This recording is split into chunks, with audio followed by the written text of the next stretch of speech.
பிதாவாகிய தேவனாலும் கர்த்தராகிய இயேசு கிறிஸ்தினாலும் உங்களுக்கு தேவ கிருபையும் தேவ சமாதானமும் உண்டாவதாக. பிரியமானவர்களே, இந்த காலை ஆராதனைக்கு வந்திருக்கிற உங்கள் யாவரையும் ஆண்டவராகிய இயேசு கிறிஸ்து நாமத்தினாலே வாழ்த்தி வரவேற்கிறேன். நாம் முதலாவது தேவனுடைய வார்த்தைக்கு செல்வோம். 1 கொரிந்தியர் 3ஆம் அதிகாரம் 10 முதல் 17 வசனங்களை நான் உங்களுக்காக வாசிக்கிறேன். 1 கொரிந்தியர் 3ஆம் அதிகாரம் 10 முதல் 17 வசனங்கள். எனக்கு அளிக்கப்பட்ட தேவ கிருபையின்படியே புத்தியுள்ள சிற்பாசாரியை கூட அஸ்திபாரம் போட்டேன். வேறொருவன் அதின்மேல் கட்டுகிறான், அவனவன் தான் அதின்மேல் இந்த விதமாய் கட்டுகிறான் என்று பார்க்க கடவன். போடப்பட்டிருக்கிற அஸ்திபாரமாகிய இயேசு கிறிஸ்துவை அல்லாமல் வேறு அஸ்திபாரத்தை போட ஒருவனாலும் கூடாது. ஒருவன் அந்த அஸ்திபாரத்தின் மேல் பொன் வெள்ளி விலையிடப்பட்ட கல் மரம் புல் வைக்கோல் ஆகியவைகளை கட்டினால் அவனவனுடைய வேலைப்பாடு வெளியாகும். நாளானது அதை விளங்க பண்ணும், ஏனெனில் அது அக்கினியினாலே வெளிப்படுத்தப்படும். அவனவனுடைய வேலைப்பாடு எத்தன்மை உள்ளது என்று அக்கினியானது பரிசோதிக்கும். அதன் மேல் ஒருவன் கட்டினது நிலைத்தால் அவன் கூலியை பெறுவான், ஒருவன் கட்டினது வெந்து போனால் அவன் நஷ்டமடைவான். அவனோ ரட்சிக்கப்படுவான், அதுவும் அக்கினியில் அகப்பட்டு தப்பினது போல இருக்கும். நீங்கள் தேவனுடைய ஆலயமாய் இருக்கிறீர்கள் என்றும் தேவனுடைய ஆவி உங்களில் வாசமாய் இருக்கிறார் என்றும் அறியாது இருக்கிறீர்களா? ஒருவன் தேவனுடைய ஆலயத்தை கெடுத்தால் அவனை தேவன் கெடுப்பார். தேவனுடைய ஆலயம் பரிசுத்தமாய் இருக்கிறது, நீங்களே அந்த ஆலயம். அல்லேலூயா. பிரியமானவர்களே, இந்த வேத பகுதியிலே அப்போஸ்தலனாகிய பவுல் விசுவாசியினுடைய கிரியைகளுக்கான நியாய தீர்ப்பை குறித்து பேசுகிறார். இன்றைக்கு தலைப்பு அதுதான், the judgment of the believers works. விசுவாசிகளுடைய கிரியைகளுக்கான நியாய தீர்ப்புனா பயந்துடக்கூடாது. விசுவாசிகளாகிய நாம் இந்த பூமியிலே செய்கிற கிரியைகள், வேலைகள், ஊழியங்களுக்கு நமக்கு ஒரு ரிவார்டு இருக்கு. அல்லேலூயா. நமக்கு ஆக்கினை தீர்ப்பை கொடுக்கும்படியான நியாய தீர்ப்பு அல்ல, நம்மளை நரகத்துக்கா பரலோகத்துக்கு போறதான நியாய தீர்ப்பு அல்ல. நாம் விசுவாசிகள், நாம் ரட்சிக்கப்பட்டிருக்கிறோம், மனம் திரும்பி இருக்கிறோம், பரிசுத்த ஆவியை பெற்றிருக்கிறோம் அப்படின்னா நாம் தேவனுடைய ஆலயம் சொல்றாரு. அல்லேலூயா. தேவனுடைய ஆலயத்தை போய் நரகத்துக்கு கொண்டு வராங்க அல்லவே மாட்டார். எனவே பிரியமானவர்களே, விசுவாசிகளாக நமக்கு இயேசு கிறிஸ்து வரும்போது ரிவார்டு உண்டு. அல்லேலூயா. நமக்கு என்ன உண்டு? ரிவார்டு உண்டு, பலன் உண்டு. அந்த ஒரு நியாய தீர்ப்பு தான் நமக்கு இருக்குதே தவிர, நிறைய ஊழியர்கள் சொல்ற மாதிரி பரலோகத்துக்கு போனதான் தெரியும், இயேசுனுடைய சிங்காசனத்துக்கு முன்பாக நிற்கும் போதுதான் தெரியும் யார் பரலோகத்துக்கு போவா யார் நரகத்துக்கு போவா அப்படின்னு அநேக ஊழியர்கள், அநேக தேவ பெரிய ஊழியர்களே போதிக்கிறாங்க. காரணம் என்னன்னா, இந்த நியாய தீர்ப்பு என்னன்னு தெரியல. நியாய தீர்ப்புனோடனே இயேசு வரும்போது நியாயம் தீர்ப்பான்னா அன்னைக்கு தான் கணக்கு வழக்கெல்லாம் செட்டில் பண்ணுவாரு, அன்னைக்கு தான் உன்னுடைய பாவத்துக்கான காரியங்கள்லாம் வெளிப்படும் அப்படின்லாம் நினைக்கிறாங்க. ஆனால் பிரியமானவரே, கடந்த வாரம் நாம் அறிமுகம் முறையாக பல காரியங்களை பார்த்தோம். இந்த நியாய தீர்ப்பை குறித்த சத்தியம் முக்கியமானது. ஏன் அப்படின்னா, அப்போஸ்தலனாகிய பவுலை உற்சாகப்படுத்துகிறது, ஊக்கப்படுத்துகிறது என்னது? இயேசு வரும்போது என்னுடைய வேலைக்கான ரிவார்டு உண்டு, பரிசு உண்டு, எனக்கு பந்தய பொருள் உண்டு என்கிற அந்த காரியம் தான் அவர் என்ன பண்ணுது? ஊக்கப்படுத்துது, உற்சாகப்படுத்துது. அல்லேலூயா. நம்மளை ஊக்கப்படுத்துறது சம்பளம் கொடுத்தாலே போதுங்கிறத, வர்றாங்க போதுங்கிறத, அதெல்லாம் ஊக்கம் தான் படுத்தும், இல்லைன்னு இல்ல. சம்பளம் உற்சாகப்படுத்தும், ஊக்கப்படுத்தும். ஆனா எப்பொழுதும் சம்பளம் என்ன பண்ணாது? ஊக்கப்படுத்தாது, உற்சாகப்படுத்தாது. சரீர பிரகாரமான தேவைகளை சந்திக்கிறதுக்கு தான் பணம். ஆனால் ஆத்தும தேவையில பணம் என்ன ஆகாது?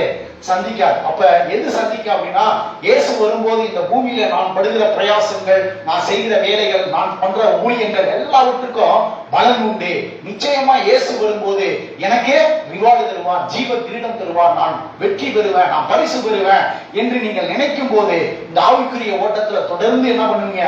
முன்னோக்கி ஓடுவீங்க. அல்லேலூயா. இல்லைன்னு வச்சுங்க, உற்சாகமே இருக்கா. இன்னைக்கு அநேக ஊழியர்கள் சோம்பேறித்தனமா தூங்கிடலாம், ஊழியத்தை சரியா செய்ய முடியல, வெற்றிகரமா செய்ய முடியல. காரணம் என்னன்னா, எங்க ஒண்ணும் பலன் இல்ல, யாரும் நம்ம அப்ரிஷியேட் பண்றது இல்ல அப்படின்ற ஒரு அவநம்பிக்கை இருந்தது. ஆனால் பிரியமானவர்களே, போன வாரம் நம்ம பார்த்தோம், பவுல் சொல்லுகிறார், கிறிஸ்துவின் அன்பு என்னை நெருக்கி ஏவுகிறதுன்றார். என்னை உற்சாகப்படுத்துறது இயேசு கிறிஸ்துவின் அன்பு. இரண்டாவது என்ன உற்சாகப்படுத்துறது? இயேசு வரும்போது எனக்கு ரிவார்டு உண்டு, பலன் உண்டு அப்படின்றார். மூணாவது என்ன என்னை உற்சாகப்படுத்துகிறது? இயேசு எனக்காக எல்லாவற்றையும் என்ன பண்ணிருக்கிறார்? செய்து முடித்திருக்கிறார். அல்லேலூயா. இதுதான் உங்களை பூஸ்ட் பண்ணும். இதுதான் என்னது? Tea, coffee. சிலர் காலையில டீ குடிச்சாதான் எப்படி இருக்கும்? உற்சாகமா இருக்கும். டீ குடிக்கிறதுக்காக 2 கிலோமீட்டர் 5 கிலோமீட்டர்லாம் போவான், நடந்தே போவான். காலையில சில ஆட்களுக்கு நீங்க எப்படின்னு தெரியல, டீ குடிக்காட்டி ஒண்ணா வண்டி ஓடாது. டீ குடிச்சாதான் உற்சாகமா இருக்கணும். ஆனால் பிரியமானவர்களே, ஆவிக்குரிய ரீதியில நம்ம பூஸ்ட் பண்றது என்னது? இயேசு வரும்போது எனக்கு என்ன உண்டு?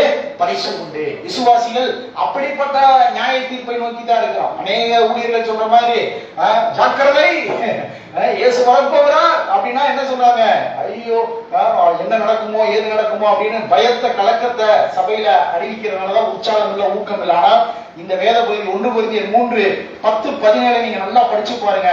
நமக்கு ஒரே நியாய தீர்ப்பு இருக்குது. என்ன நியாய தீர்ப்பு? நம்முடைய கிரியைகளுக்கான ரிவார்ட், பரிசு பொருள். இயேசு வரும்போது நம்முடைய வேலைக்கு தக்கதான ரிவார்டை தருவாங்க. பாருங்க அது எந்த வசனத்துல சொல்ல போறாருன்னா 14 பாருங்க, 14வது வசனம் 1 Corinthians 3:14. அதன் மேல் ஒருவன் கட்டினது நிலைத்தால் அவன் என்ன பெறுவானா? கூலியை பெறுவான். அப்ப இந்த நியாய தீர்ப்பு எதை குறித்தது? கூலி பெறுவதை குறித்து. தமிழ்ல கூலின்னு சொல்லிட்டாங்க, இங்கிலீஷ்ல ரிவார்ட்.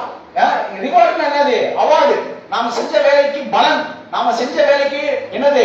ஒரு பரிசு பொருளை இயேசு வரும்போது தேவன் நமக்கு தருவார் அப்படின்னு சொல்லப்படுது. அப்படிப்பட்ட ஒரு நியாய தீர்ப்பு தான் விசுவாசிக்கு இருக்கிறதே தவிர இயேசு வரும்போது தாங்க தெரியும் நான் பரலோகத்துக்கு போவனா போக மாட்டேனா அந்த கேள்விக்கு இடமே கிடையாது. ஏன்னா பவுல் சொல்லுகிறார், நம்முடைய குடியிருப்பு எங்க இருக்குது?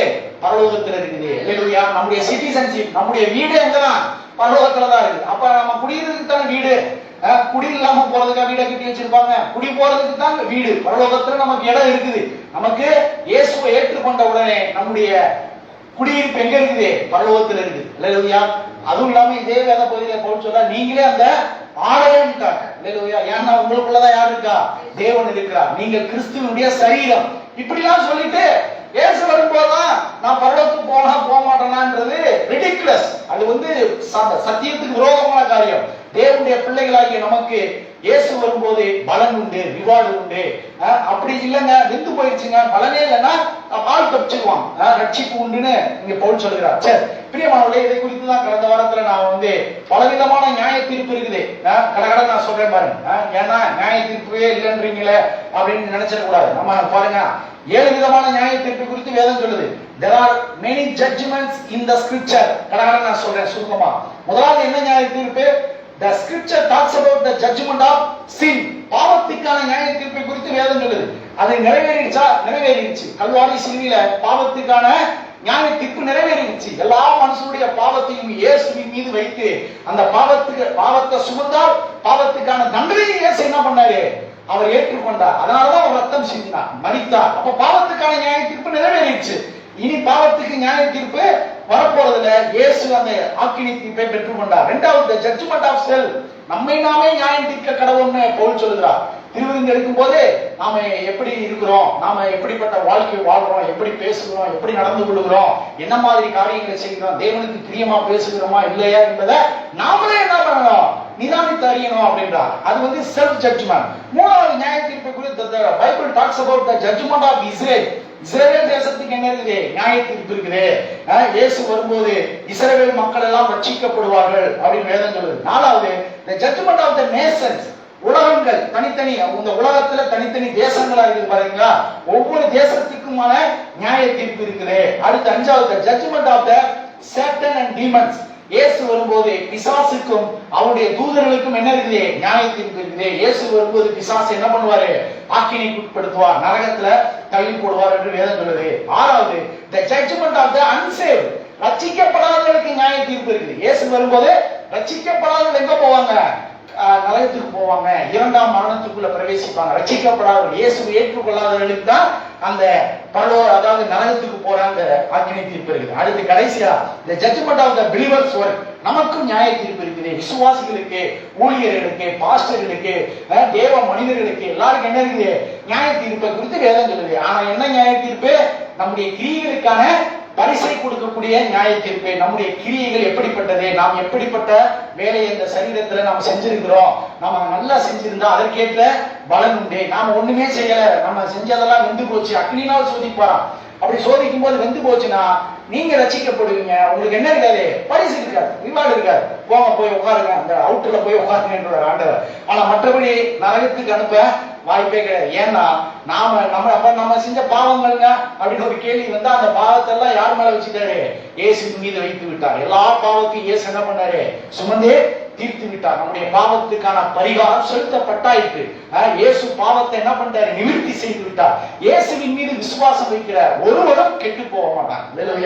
இயேசுதான் என் ஆண்டவர், ரட்சகர், இயேசுதான் எனக்கான மீட்பர் என்பதை விசுவாசித்து அறிக்கை செய்து இயேசுவுக்காக வாழும் போதே அவர்கள் நிச்சயமாய் மீட்படைவார்கள், நிச்சயமா ரட்சிக்கப்படுவார்கள். அது எந்தவித சந்தேகமே இருக்கக்கூடாது. ரோமர் 8:1 சொல்லுது, there is therefore now no condemnation. இயேசு கிறிஸ்துவுக்கு உட்பட்டவர்களுக்கு என்ன இல்ல, தண்டனையை பெறுவதற்கான ஆக்கினை தீர்ப்பு கிடையவே கிடையாது. ஏன்னா நம்முடைய எல்லா தண்டனையும் இயேசு என்ன பண்ணாரு, சுமந்து கொண்டார். அல்லேலூயா. நம்முடைய அடியெல்லாம் அவர் வாங்கிட்டார், நம்முடைய மரணத்தை அவர் சிலுவையில சுமந்தார். அவருடைய தழும்புகளால் நாம் குணமானோம் அப்படின்னு சொல்லப்பட்டு, குணமானோம் நாம் விடுதலையாக்கப்பட்டோம், ரட்சிக்கப்பட்டோம், மீட்கப்பட்டோம்.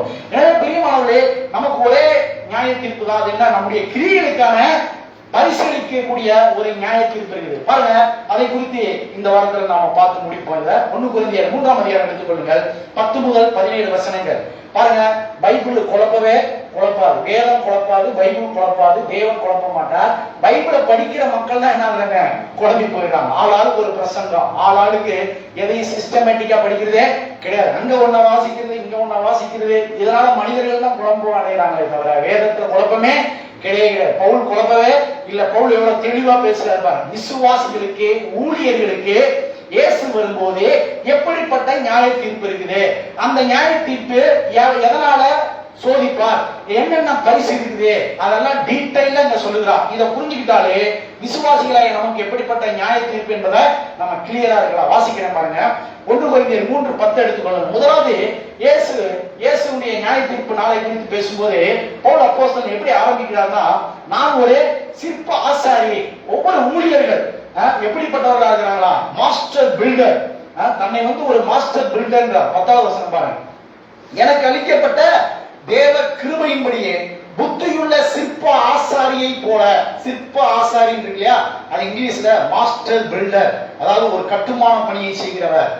இங்க கிரேக்க வார்த்தை ஆர்கிடெக்டான் அப்படின்னு சொல்லப்படுது. சிற்ப ஆசாரினா இது வீடை கட்டவர் மாத்திரமல்ல, வீட்டுக்கு பிளான் போடுறவர் யாரு, ஒரே ஆள் தான். ஒரே ஆள் தான் பிளான் போடுறவர் ஒருத்தர் தான், கட்டவர் ஒருத்தர் தான். அந்த அர்த்தத்துலதான் சொல்லப்பட்டிருக்கு. சிற்ப ஆசாரியை கூட அஸ்திபாரம் போட்டேன், பவுண்டேஷன் போட்டேன். வேறொருவன் அதிமேல் கட்டுகிறான், அவனவன் தான் அதிமேல் இந்த விதமாய் கட்டுகிறான் என்று பார்க்க கடவன். பவுல் சொல்றாரு. அதாவது இதெல்லாம் ஏன் சொல்றாருன்னா, பவுல் அப்போஸ்தலனுடைய காலத்துல அந்த ஆதி கொரிந்து சபையில பலவிதமான குழப்பங்கள் இருந்துச்சு. என்ன அப்படின்னா, பவுல் தான் நல்ல ஊழியக்காரர், பவுல் தான் பிரம்மாண்டமா சத்தியத்தை வெளிப்படுத்துகிறார், பவுலை பிடிச்சுக்கிட்டாதான் நம்ம பரலோகத்துக்கு போக முடியும். இன்னைக்கு மாதிரிதான் பவுலுடைய சீசர்கள் தான் பரலோகத்துக்கு போவாங்க, பவுலுடைய சீசர்கள் தான் சூப்பர். இன்னொருத்தவங்க என்ன சொல்றாங்க, இல்லங்க அப்போலோவுடைய சீசர்கள் தான் சூப்பர், அப்போலோவுடைய பிரசங்கம் தான் சூப்பர். சிலர் என்ன சொல்றாங்க, இல்ல பேதுரு தான் எங்க பாஸ்டர், பேதுருடைய பிரசங்கம் தான் சூப்பர், பேதுரு சர்ச்சுக்கு போறவங்க தான் பரலோகத்துக்கு போவாங்க. இப்படின்னு பலவிதமான இன்னைக்கு போலவே அன்னைக்கும் குழப்பங்கள், பலவிதமான பிரச்சனைகள். ஊழியக்காரர்கள் இவர் தான் பெஸ்ட், இவரோட ஊழியர் தான் பெஸ்ட் அப்படின்னு நியாயம் தீர்க்கிறான்.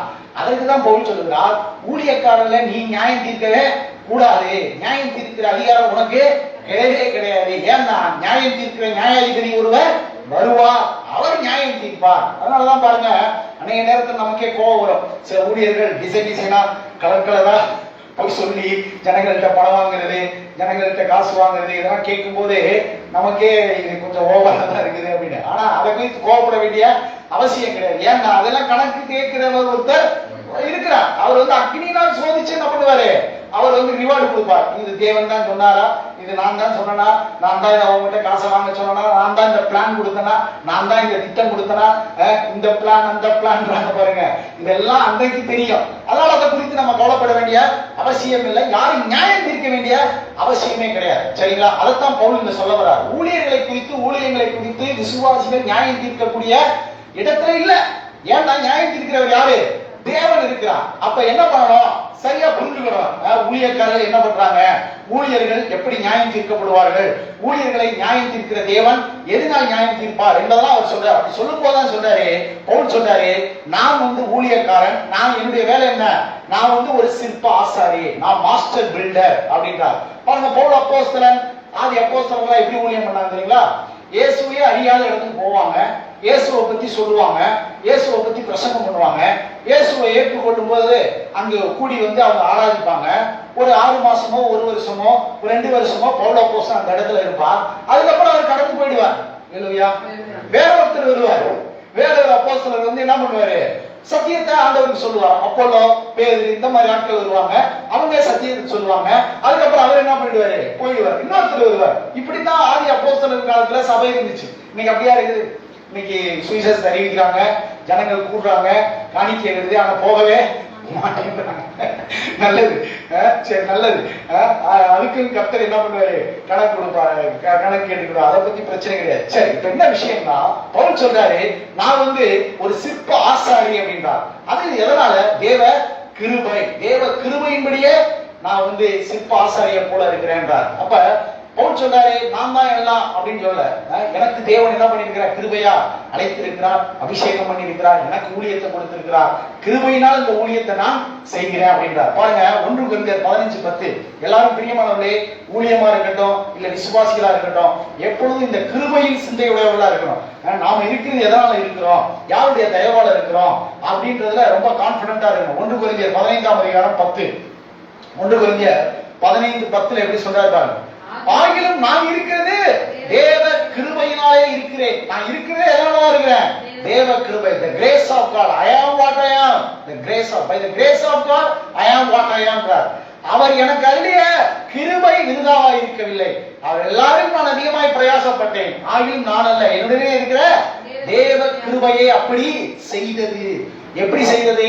நான் இன்னைக்கு இருக்கிற வண்ணம் இருப்பதற்கு தேவ கிருபை எனக்கு பலன் தருது, எனக்கு உதவி செய்யுது, என்னை வழி நடத்துது, என்னை உற்சாகப்படுத்துது, என்னை ஊக்கப்படுத்துது, என்னை பலப்படுத்துது தேவ கிருபை. அப்ப பவுல் அப்போஸ்தலனுக்கு மட்டும் தேவன் கிருபை கொடுக்கல, நமக்கு என்ன பண்ணிருக்கிறார், தேவ கிருபை கொடுத்திருக்கிறார். அல்லேலூயா. நீங்களாம் கிருபை பெற்றவர்கள். நீங்களாம் யாரு?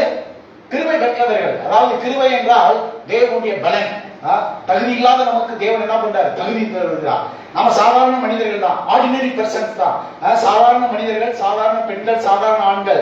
ஆனால் நமக்குள்ள தேவ பலன் கிரியை செய்யும். அல்லேலூயா. இதை விசுவாசிக்கணும். உங்களுக்குள்ள என்ன பலன் கிரியை செய்கிறது, தேவ பலன். அதான் கிருபை. உங்களுக்குள்ள உயிர் தெழுந்த வல்லமை கிரியை செய்யுது. இந்த உயிர் தெழுந்த வல்லமை எனக்குள்ள கிரியை செய்கிறது, தேவன் எனக்கு கிருபை கொடுத்திருக்கிறார் என்பதை விசுவாசிக்காம எத்தனை உபவாசம் போட்டாலும் சரி, எத்தனை கூட்டத்துக்கு போனாலும் சரி, பாவத்தை எதிர்க்க முடியாது, பரிசுத்தமாய் வாழ முடியாது, கோபத்தை கண்ட்ரோல் பண்ண முடியாது, பொறாமையை கண்ட்ரோல் பண்ண முடியாது, நமக்குள்ள எரிச்சல் இருக்கு பாருங்க, அதை கண்ட்ரோல் பண்ணவே முடியாது, வாக்குவாதங்களை கண்ட்ரோல் பண்ண முடியாது, மனிதனாக வாழவே முடியாது. யாரா இருந்தாலும் மாம்சத்துக்குரியவர்களா இருக்கலாம். அதான் பவுல் சொல்கிறார், நான் ஊழியம் பண்றேன், பிரசங்கம் பண்றேன், ஆத்துமாக்கள் ரட்சிக்கப்படுறாங்க, ஜனங்கள் இயேசுவிலே வர்றாங்க, கர்த்தர் பெரிய காரியங்களை செய்கிறார். இது நான் அல்ல, எனக்குள்ளே இருக்கிற தேவ கிருபை. அப்ப நமக்குள்ள என்ன இருக்கு, தேவ கிருபை இருக்குது. அல்லேலூயா. உங்களுக்குள்ள தேவ கிருபை இருக்குது. அல்லேலூயா. விசுவாசிங்க. ஒவ்வொரு நாள் திங்கட்கிழமை காலையில இருந்த உடனே தேவன் எனக்கு கிருபை பாராட்டி இருக்கிறார், குடும்பத்தை நடத்துவதற்கு எனக்கு கிருபை இருக்குது, வேலை செய்வதற்கு எனக்கு பலன் இருக்குது, உயிர் தெழுந்த வல்லமை இருக்குது, அபிஷேகம் இருக்குது, வரங்கள் இருக்குது, வல்லமை இருக்குது, அதெல்லாம் தேவன் கிருபையா எனக்கு கொடுத்திருக்கிறார் என்று நாம் விசுவாசிக்க வேண்டும். அல்லேலூயா. அப்பொழுதுதான் நாம் என்ன பண்ண முடியும், மிகச்சிறந்த காரியங்களை செய்ய முடியும், நல்லபடியா ஊழியம் செய்ய முடியும், நல்லபடியா குடும்பத்தை நடத்த முடியும். நம்ம சுய பலத்துல என்ன பண்ண முடியாது, முடியாது பிரதர், இது முடியாது பிரதர், அது ஆகாது பிரதர், இது கஷ்டம் பிரதர், கஷ்டத்தையே பேசுறோம்னா நாம மாம்சத்துக்கு உட்பட்டவர்களா இருக்கிறோம், நம்முடைய பலத்தை பார்க்கிறோம். இது முடியல, ஐயோ பலவீனமா இருக்குது, ஏதாவது சோம்பேறி என்ன சொல்லுவானா, வழியிலே சிங்கம் வீதியிலே என்னது நரி இருக்குது அப்படின்னு சொல்லிட்டு வீட்டுல என்ன பண்ணிடுது, படுத்துக்குது. வெளியில பிரச்சனையே பேசக்கூடாது. நாம எப்படி இருக்கிறோம், பிரச்சனைகள் இருக்குது, வெளியில போனா பிரச்சனைகள் இருக்கதான் செய்யும். இந்த உலகத்துல என்ன இருக்குது, உபத்திரவங்கள் இருக்குது. அந்த உபத்திரவத்தின் மத்தியில தேவன் எனக்கு என்ன பண்ணிருக்கிறார், கிருபை பாராட்டு இருக்கிறார். வேலையை செய்வதற்கு, பிசாசை மேற்கொள்வதற்கு, என்னுடைய எதிராளிகளை மேற்கொள்வதற்கு எனக்கு என்ன கொடுத்திருக்கிறார், கிருபை கொடுத்திருக்கிறார். அல்லேலூயா. ஏனே என்ன கொடுத்திருக்கிறார், கிருபையை கொடுத்திருக்கிறார். படிக்கிறதுக்கு எனக்கு தேவன் என்ன பண்ணிருக்கிறார், கிருபை கொடுத்திருக்கிறார் என்று கிருபையின் சிந்தையா இருக்கணும். பவுல் சொல்லுகிறார், நான் இருக்கிறது எதனால இருக்கிறேன், தேவ கிருபையினால இருக்கிறேன். அப்ப நாமும் இருக்க முடியும். அல்லேலூயா. உங்களால என்ன பண்ண முடியும், இந்த பூமியில இருக்க முடியாது பிரதர், இருக்க முடியல பிரதர், போயிடலான்னு இருக்கிற அந்த வார்த்தை சொல்லவே கூடாது. பிரியமானவர்களே, நீங்கள் யாராக இருந்தாலும், எப்படிப்பட்ட பிரச்சனையா இருந்தாலும் சரி, எப்படிப்பட்ட உபத்திரவங்களை சகித்துக் கொண்டிருந்தாலும் இந்த பூமியில இருக்க முடியும். எதனால, தேவ கிருபையினாலே. பவுல் சொல்லுகிறார், தேவன் எனக்கு கிருபை கொடுத்திருக்கிறார், அதனாலதான் இந்த ஊழியத்தை நான் செய்கிறேன், நான் ஒரு சிற்ப ஆசாரிய போல நான் ஊழியத்தை எஸ்டாப்ளிஷ் பண்றேன்றார். பவுல் பாருங்க, கிருபையின் சிந்தையுடையவராக இருந்தார். எபேசியர் 3ஆம் அதிகாரம் எடுத்துக் கொள்ளுங்கள். பிரியமானவர்களே, பவுல் அப்போஸ்தலன் மிகப்பெரிய காரியங்களை செய்தவர். இந்த உலகத்துல எந்த ஊழியக்காரங்களும் செய்ய முடியாத பயங்கரமான சவாலான காரியங்களை செய்த ஒரு பெரிய மாபெரும் புரட்சி வீரர். நீங்க ஒரு பெரிய தலைவர் யாருன்னா இயேசுவுக்கு அடுத்து பவுல் அப்போஸ்தலன் தான். அவரை மனதில் வச்சுக்கங்க, உள்ளத்துல வச்சுக்கங்க. the greatest leader, powerful leader, ஒரு மாபெரும் தலைவன் யார் அப்படின்னா அப்போஸ்தலனாகிய பவுல். அவருடைய வெற்றியின் ரகசியத்தை சொல்லுகிறார். இன்றைக்கு மக்கள் யார் யாரையும் பின்பற்றுறான், நல்லதுதான். ஆனால் நாம் பவுலை பின்பற்றணும். பவுலே சொல்றார், நான் கிறிஸ்துவை பின்பற்றுவது போல நீங்கள் என்ன பண்ணுங்க, பின்பற்றுங்க என்றார். எபேசியர் 3ஆம் அதிகாரம் எடுத்துக்கொள்ளுங்க, 7வது வசனம். அங்க சொல்றார் பாருங்க, பவுல் அற்புதமா சொல்றார். தன்னுடைய ஊழியத்தினுடைய வெற்றியின் ரகசியத்தை சொல்றார். எபேசியர் 3ஆம் அதிகாரம் 7. தேவனுடைய பலத்த சத்துவத்தால் எனக்கு அளிக்கப்பட்ட வரமாகி அவருடைய கிருபையினாலே இந்த சுவிசேஷத்துக்கு ஊழியக்காரன். இந்த ஊழியத்தை கர்த்தர் கொடுத்திருக்கிறார். நான் ஊழியம் பண்றேன், பிரசங்கம் பண்றேன், ஜனங்கள் ரட்சிக்கப்படுறாங்க, ஆசீர்வதிக்கப்படுறாங்க அப்படின்னா அது தேவனுடைய பலத்தால் எனக்கு கொடுக்கப்பட்ட தேவ கிருபை. ஹல்லேலூயா. தேவன் கிருபையை கொடுக்கிறவர். ஹல்லேலூயா. தேவ கிருபைனா அவர் சொல்றார், தேவனுடைய பலத்தால் எனக்கு இந்த கிருபை கொடுக்கப்பட்டிருக்கிறது. அப்ப உங்களுக்கு என்ன பண்ணிருக்கிறார்? தேவன் கிருபை கொடுத்திருக்கிறார். அதனால அவர் என்ன பண்றாரா, எட்டு பாருங்க.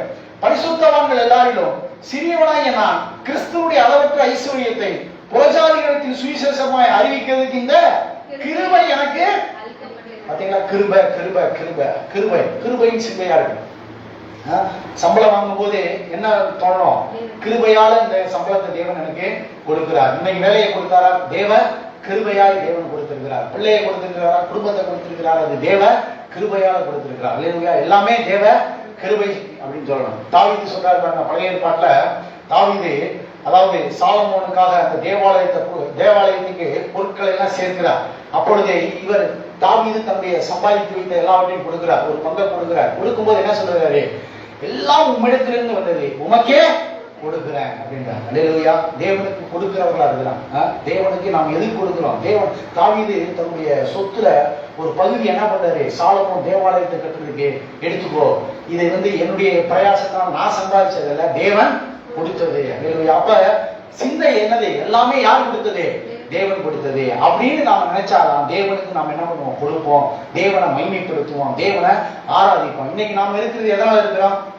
தேவ கிருபை. அல்லேலூயா. டக்குன்னு வரணும் மனதுக்குள்ள. இல்ல பிரதர், நான் வேலைக்கு போறேன், சம்பாதிக்கிறேன், நான் சேர்த்து வச்சேன், நான் வம்பாடுபட்டு ஒருத்தருக்கு இப்படியே காட்டுறாரு என்கிட்ட, என்ன அப்படியே எனக்கு குத்தி ஏதோ சொல்றாரு என்ன பிரதர், இந்த அப்படியே வரல காட்டினாரு, இந்த கைகளால வேலை செஞ்சு நான் சம்பாதிச்சிருக்கேன், நல்ல பெரியவர், ஆவிக்குரியவர், இப்படியே காட்டினார். இதே மறக்கவே மறக்காதுங்களா?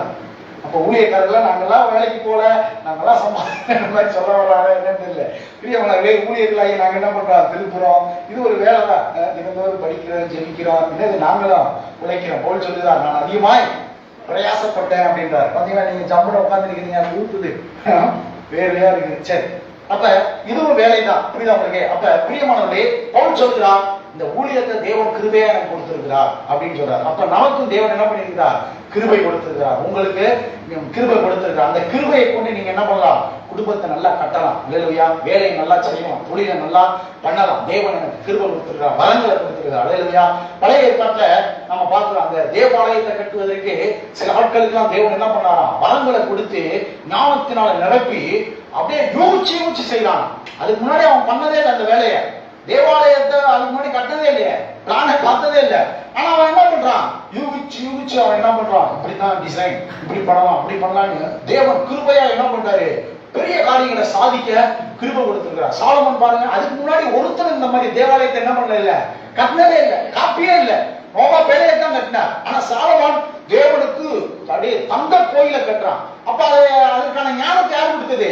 தேவன் கொடுத்தார். யூகிக்கிறான், இப்படி இப்படி கட்டலாம். அந்த சாலமோன் கட்டின தேவாலயத்துல எவ்ரி மெட்டீரியல்ஸ் என்னதான்? மேக்சிமம் கோல்டு, எல்லாமே தங்கம்.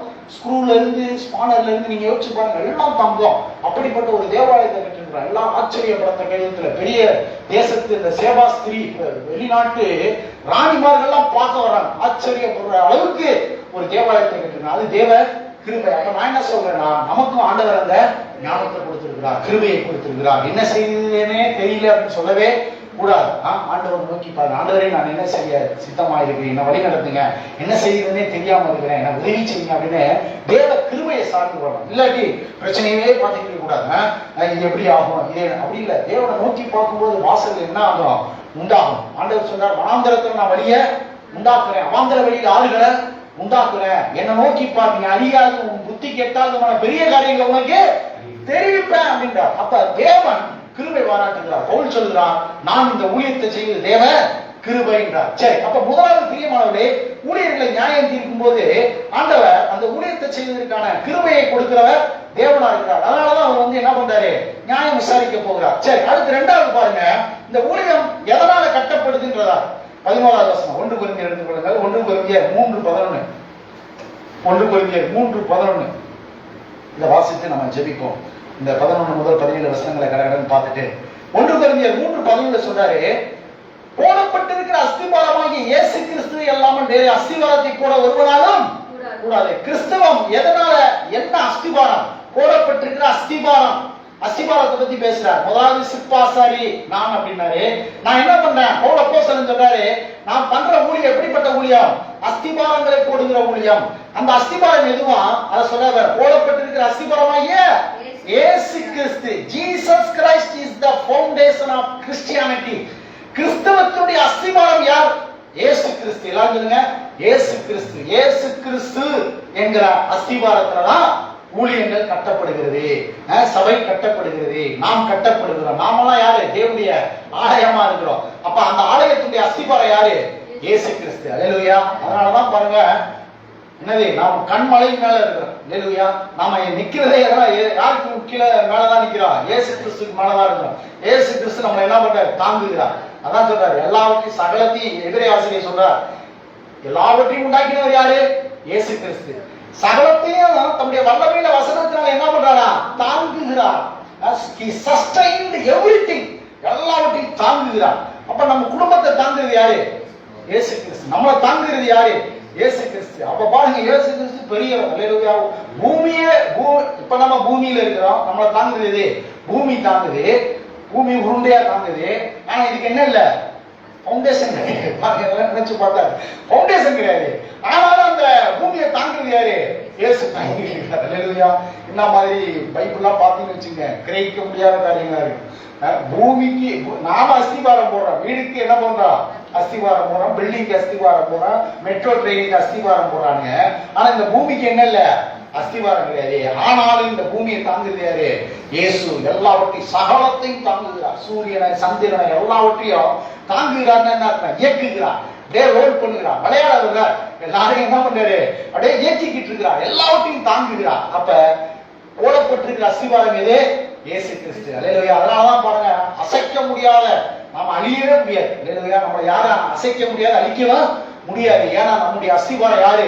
இயேசு கிறிஸ்து. நம்முடைய கண்மலையாகிய கிறிஸ்து. எல்லாரும் சொல்லுங்க, கிறிஸ்து. பாருங்க பிரியமானவர்களே, அதை புரிந்து வரணும். நிறைய பேருக்கு இயேசுவை ஏற்றுக்கொண்டா அதை சாதாரணமா நினைக்கிறான், ரட்சிக்கப்பட்டா சாதாரணமா நினைக்கிறான். ரட்சிப்புனா என்ன? நம்முடைய அஸ்திபாரம் யாரு?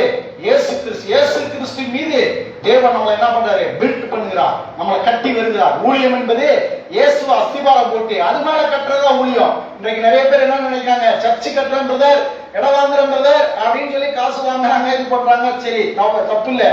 ஆனா அஸ்திவாரமாகிய கிறிஸ்துவ போட்டு அதன் மேல என்ன பண்ணணும்? விலையேற பெற்ற கல்லு, பொன் வெள்ளியை கொண்டு நல்ல உபதேசங்களால கட்டணும். அதுதான் ஆவிக்குரிய சர்ச். ஆவிக்குரிய சர்ச் கட்டப்படணும். அதைத்தான் தேவன் பார்ப்பார். நியாய தீர்ப்பு நாள்ல நீங்க எத்தனை கோடியில சர்ச்சு கட்டினீங்க, அதெல்லாம் அங்க போய் வெந்து போயிடும். கட்டடம் மண்ணுல கட்டுற கட்டடங்கள், நீ எத்தனை கட்டடங்கள் எத்தனை மாடி கட்டினாலும் அது நல்லதுதான், தேவை, மக்களுக்கு தேவை, கட்டடம் கட்டுங்க. ஆனா நல்ல ஒரு இயேசுவை பத்தியே பிரசங்கமே கிடையாது. இன்னைக்கு நீங்க யூடியூப போட்டு பாருங்க, யார் வருவா? இயேசு வர மாட்டார். யார் வருவாங்க? இயேசுவை தவிர மத்த எல்லாம் வருவாங்க. யோனா வருவாரு, ஏசாயா வருவாரு, எரேமியா வருவாரு, தாவீது கோலியாத்து வருவாரு, ஆபிரகாம் சாராள் வருவாங்க. ஆனா இயேசு வரமாட்டார். கிறிஸ்துமஸ்க்கு வருவார், குட் ஃப்ரைடேக்கு வருவார், ரிசர்வேஷன் டே வருவார். நல்ல வேலை அதெல்லாம் சடங்காச்சரமா வச்சிருக்காங்க. அதுவும் இல்லைன்னு வச்சுங்க, இயேசு வரவே மாட்டார். ஏன்னா இயேசுவை பத்தி தான் எல்லாருக்கும் தெரியுங்களா? இயேசுவை பத்தி என்ன பிரசங்கிக்க வேண்டியது இருக்குது? ஆனால் பிரியமானவர்களே, அப்போஸ்தலர்கள் முழுவதும் யாரை குறித்து பிரசங்கித்தார்கள்னா இயேசுவை குறித்து தான் பிரசங்கித்தார்கள். அல்லேலூயா. இந்த இயேசு யார்? இவர் ஏன் மாம்சத்துல வந்தார்? எதற்காக அடிக்கப்பட்டார்? எதற்காக மரித்தார்? எதற்காக சிலுவையை சுமந்தார்? சிலுவையில் என்ன நடந்தது? இந்த சிலுவையை விசுவாசிக்கிறதுனால எனக்கு எப்படிப்பட்ட நன்மைகள் உண்டாயிருக்குது, எப்படிப்பட்ட பாக்கியங்கள் உண்டாயிருக்குது, எப்படிப்பட்ட சாக்கியங்கள் உண்டாயிருக்குது, இந்த இயேசுவால நான் என்னெல்லாம் நன்மை பெற்று இருக்கிறேன் என்பதுதான் அப்போஸ்தலருடைய உபதேசம், அப்போஸ்தலருடைய பிரசங்கங்கள். இன்னைக்கு பாருங்க, அஸ்திபாரம் எதை போடுறாங்க? நற்கிரியைகள். நீ நல்ல காரியம் செஞ்சியா அப்பதான் பரலோகம். இப்படியே பேசுற ஆட்கள் எல்லாம் இருக்கிறான். நீ கரெக்டா இருந்தியா அப்பதான் என்னது? பரலோகம். அஸ்திபாரம் என்ன பண்றாங்க? நற்கிரிகளை போடுறாங்க. சிலர் அஸ்திபாரம் என்ன போடுறாங்க? குட் ஒர்க்ஸ், நற்கிரிகள். இப்படி வேற வேற அஸ்திபாரத்தை போடுறாங்க. சிலர் கத்தோலிக்ல என்ன பண்றாங்க? சடங்காச்சாரங்கள். பாத்தீங்களா, பலி திருப்பலிக்கு வந்து பாருங்கள் அப்படின்னு சொல்லிட்டு இவரு திரும்பிடுவார். போட்டு மணி ஆட்டிக்கிட்டு இருப்பாரு, உருட்டிக்கிட்டு இருப்பாரு, புகை விட்டுக்கிட்டு இருப்பாங்க, சின்ன பையன் 2 பேர் ஆட்டிக்கிட்டு இருப்பாங்க. என்னது இதுக்காக இந்த ஆறாவது பாருங்க, ஆறாவது போய் உட்காந்துட்டு அப்புறம் கடைசியா ஒரு ரவுண்ட் வருவார், ஆசீர்வாதத்தை பெற்றுக்கொள்ளுங்கள். இதெல்லாம் எப்படி சொல்றது தெரியும்? நான் சின்ன வயசுலயே கேத்தலிக்ல இருந்து வளர்ந்தவன் தான். 1வது படிக்கிறது கேத்தலிக் ஸ்கூல்ல தான் படிச்சேன். அதனால வாரத்துக்கு 2 முறை சர்ச்சுக்கு கூட்டி போயிடுவான். ஆனா அந்த ஒரு சமாதானம் இருக்கும், ஒரு இது இருக்கும், நல்லதுதான். ஆனாலும் கர்த்தர் என்ன பண்றாரு? கிருபையா கிரியை செய்கிறார். ஆனா என்ன பண்றாங்க? அவங்க கிரியைகள், பலிகள், நற்கிரியைகள், தொண்டுகள், தொண்டு நிறுவனத்துல போக்கஸ் பண்ணுவாங்க. ஃபாதரா இருப்பாரு, ஞாயிற்றுக்கிழமை பிரசங்கம் பண்ணுவார். ஆனா திங்கட்கிழமை எங்க இருப்பாரு? பெரிய தொண்டு நிறுவன இதா இருப்பாரு, எல்லாருக்கும் டிஸ்ட்ரிபியூட் பண்ணிட்டு இருப்பாரு நற்கிரி. அதாவது பவுண்டேஷன் இயேசுவை விட்டுட்டு நற்கிரிகள், அப்பதான் நம்ம பரலோகத்துக்கு போக முடியும் அப்படின்ற மாதிரி வேற வேற அஸ்திபாரங்களை போடுறாங்க. ஆனால் பிரியமானவர்களே, அப்போஸ்தலர்கள் இயேசு கிறிஸ்து என்கிற அஸ்திபாரம், இந்த இயேசுவை விசுவாசித்தால், இயேசுவை ஏற்றுக்கொண்டால் போதும். நாம எப்படிப்பட்ட அஸ்திபாரத்தின் மேல இருக்கிறோம்? இயேசு என்கிற அஸ்திபாரம், அசைக்க முடியாத கண்மலை மேல இருக்கிறோம். பாருங்க, பவுல் அப்போஸ்தலன், பேதுருலாம் யாரை குறித்து பிரசங்கித்தார்கள்? அப்போஸ்தலர் நடவடிக்கைகள் முழுவதும் இயேசுவை கிறிஸ்து என்று பிரசங்கித்தார். இந்த இயேசு யார்? இவர் எப்படிப்பட்டவர் என்றுதான் 30 வருடம் இந்த அப்போஸ்தலர் நடவடிக்கையுடைய சரித்திரம், 30 வருட சரித்திரம் எல்லாமே இயேசுவை குறித்து தான் பிரசங்கித்தார்கள். பாருங்க, முதல் பிரசங்கத்திலே பேதுரு அப்போஸ்தலன் யாரை குறித்து பிரசங்கிக்கிறார் பாருங்க. அப்போஸ்தலர் 2ஆம் அதிகாரம் எடுத்துக்கொள்ளுங்கள். அப்போஸ்தலர் 2ஆம் அதிகாரம் 23 வாசிக்கிறேன் பாருங்க. அப்போஸ்தலர் 2:23. அப்படி இருந்தும் தேவன் நிர்ணயித்திருந்த ஆலோசனையின்படியேயும் அவருடைய முன்னறிவின்படியேயும் ஒப்பு கொடுக்கப்பட்ட அந்த இயேசுவை நீங்கள் பிடித்து அக்கிரமக்காரருடைய கைகளிலே சிலுவையிலே ஆணி அடித்து கொலை செய்தீர்கள்.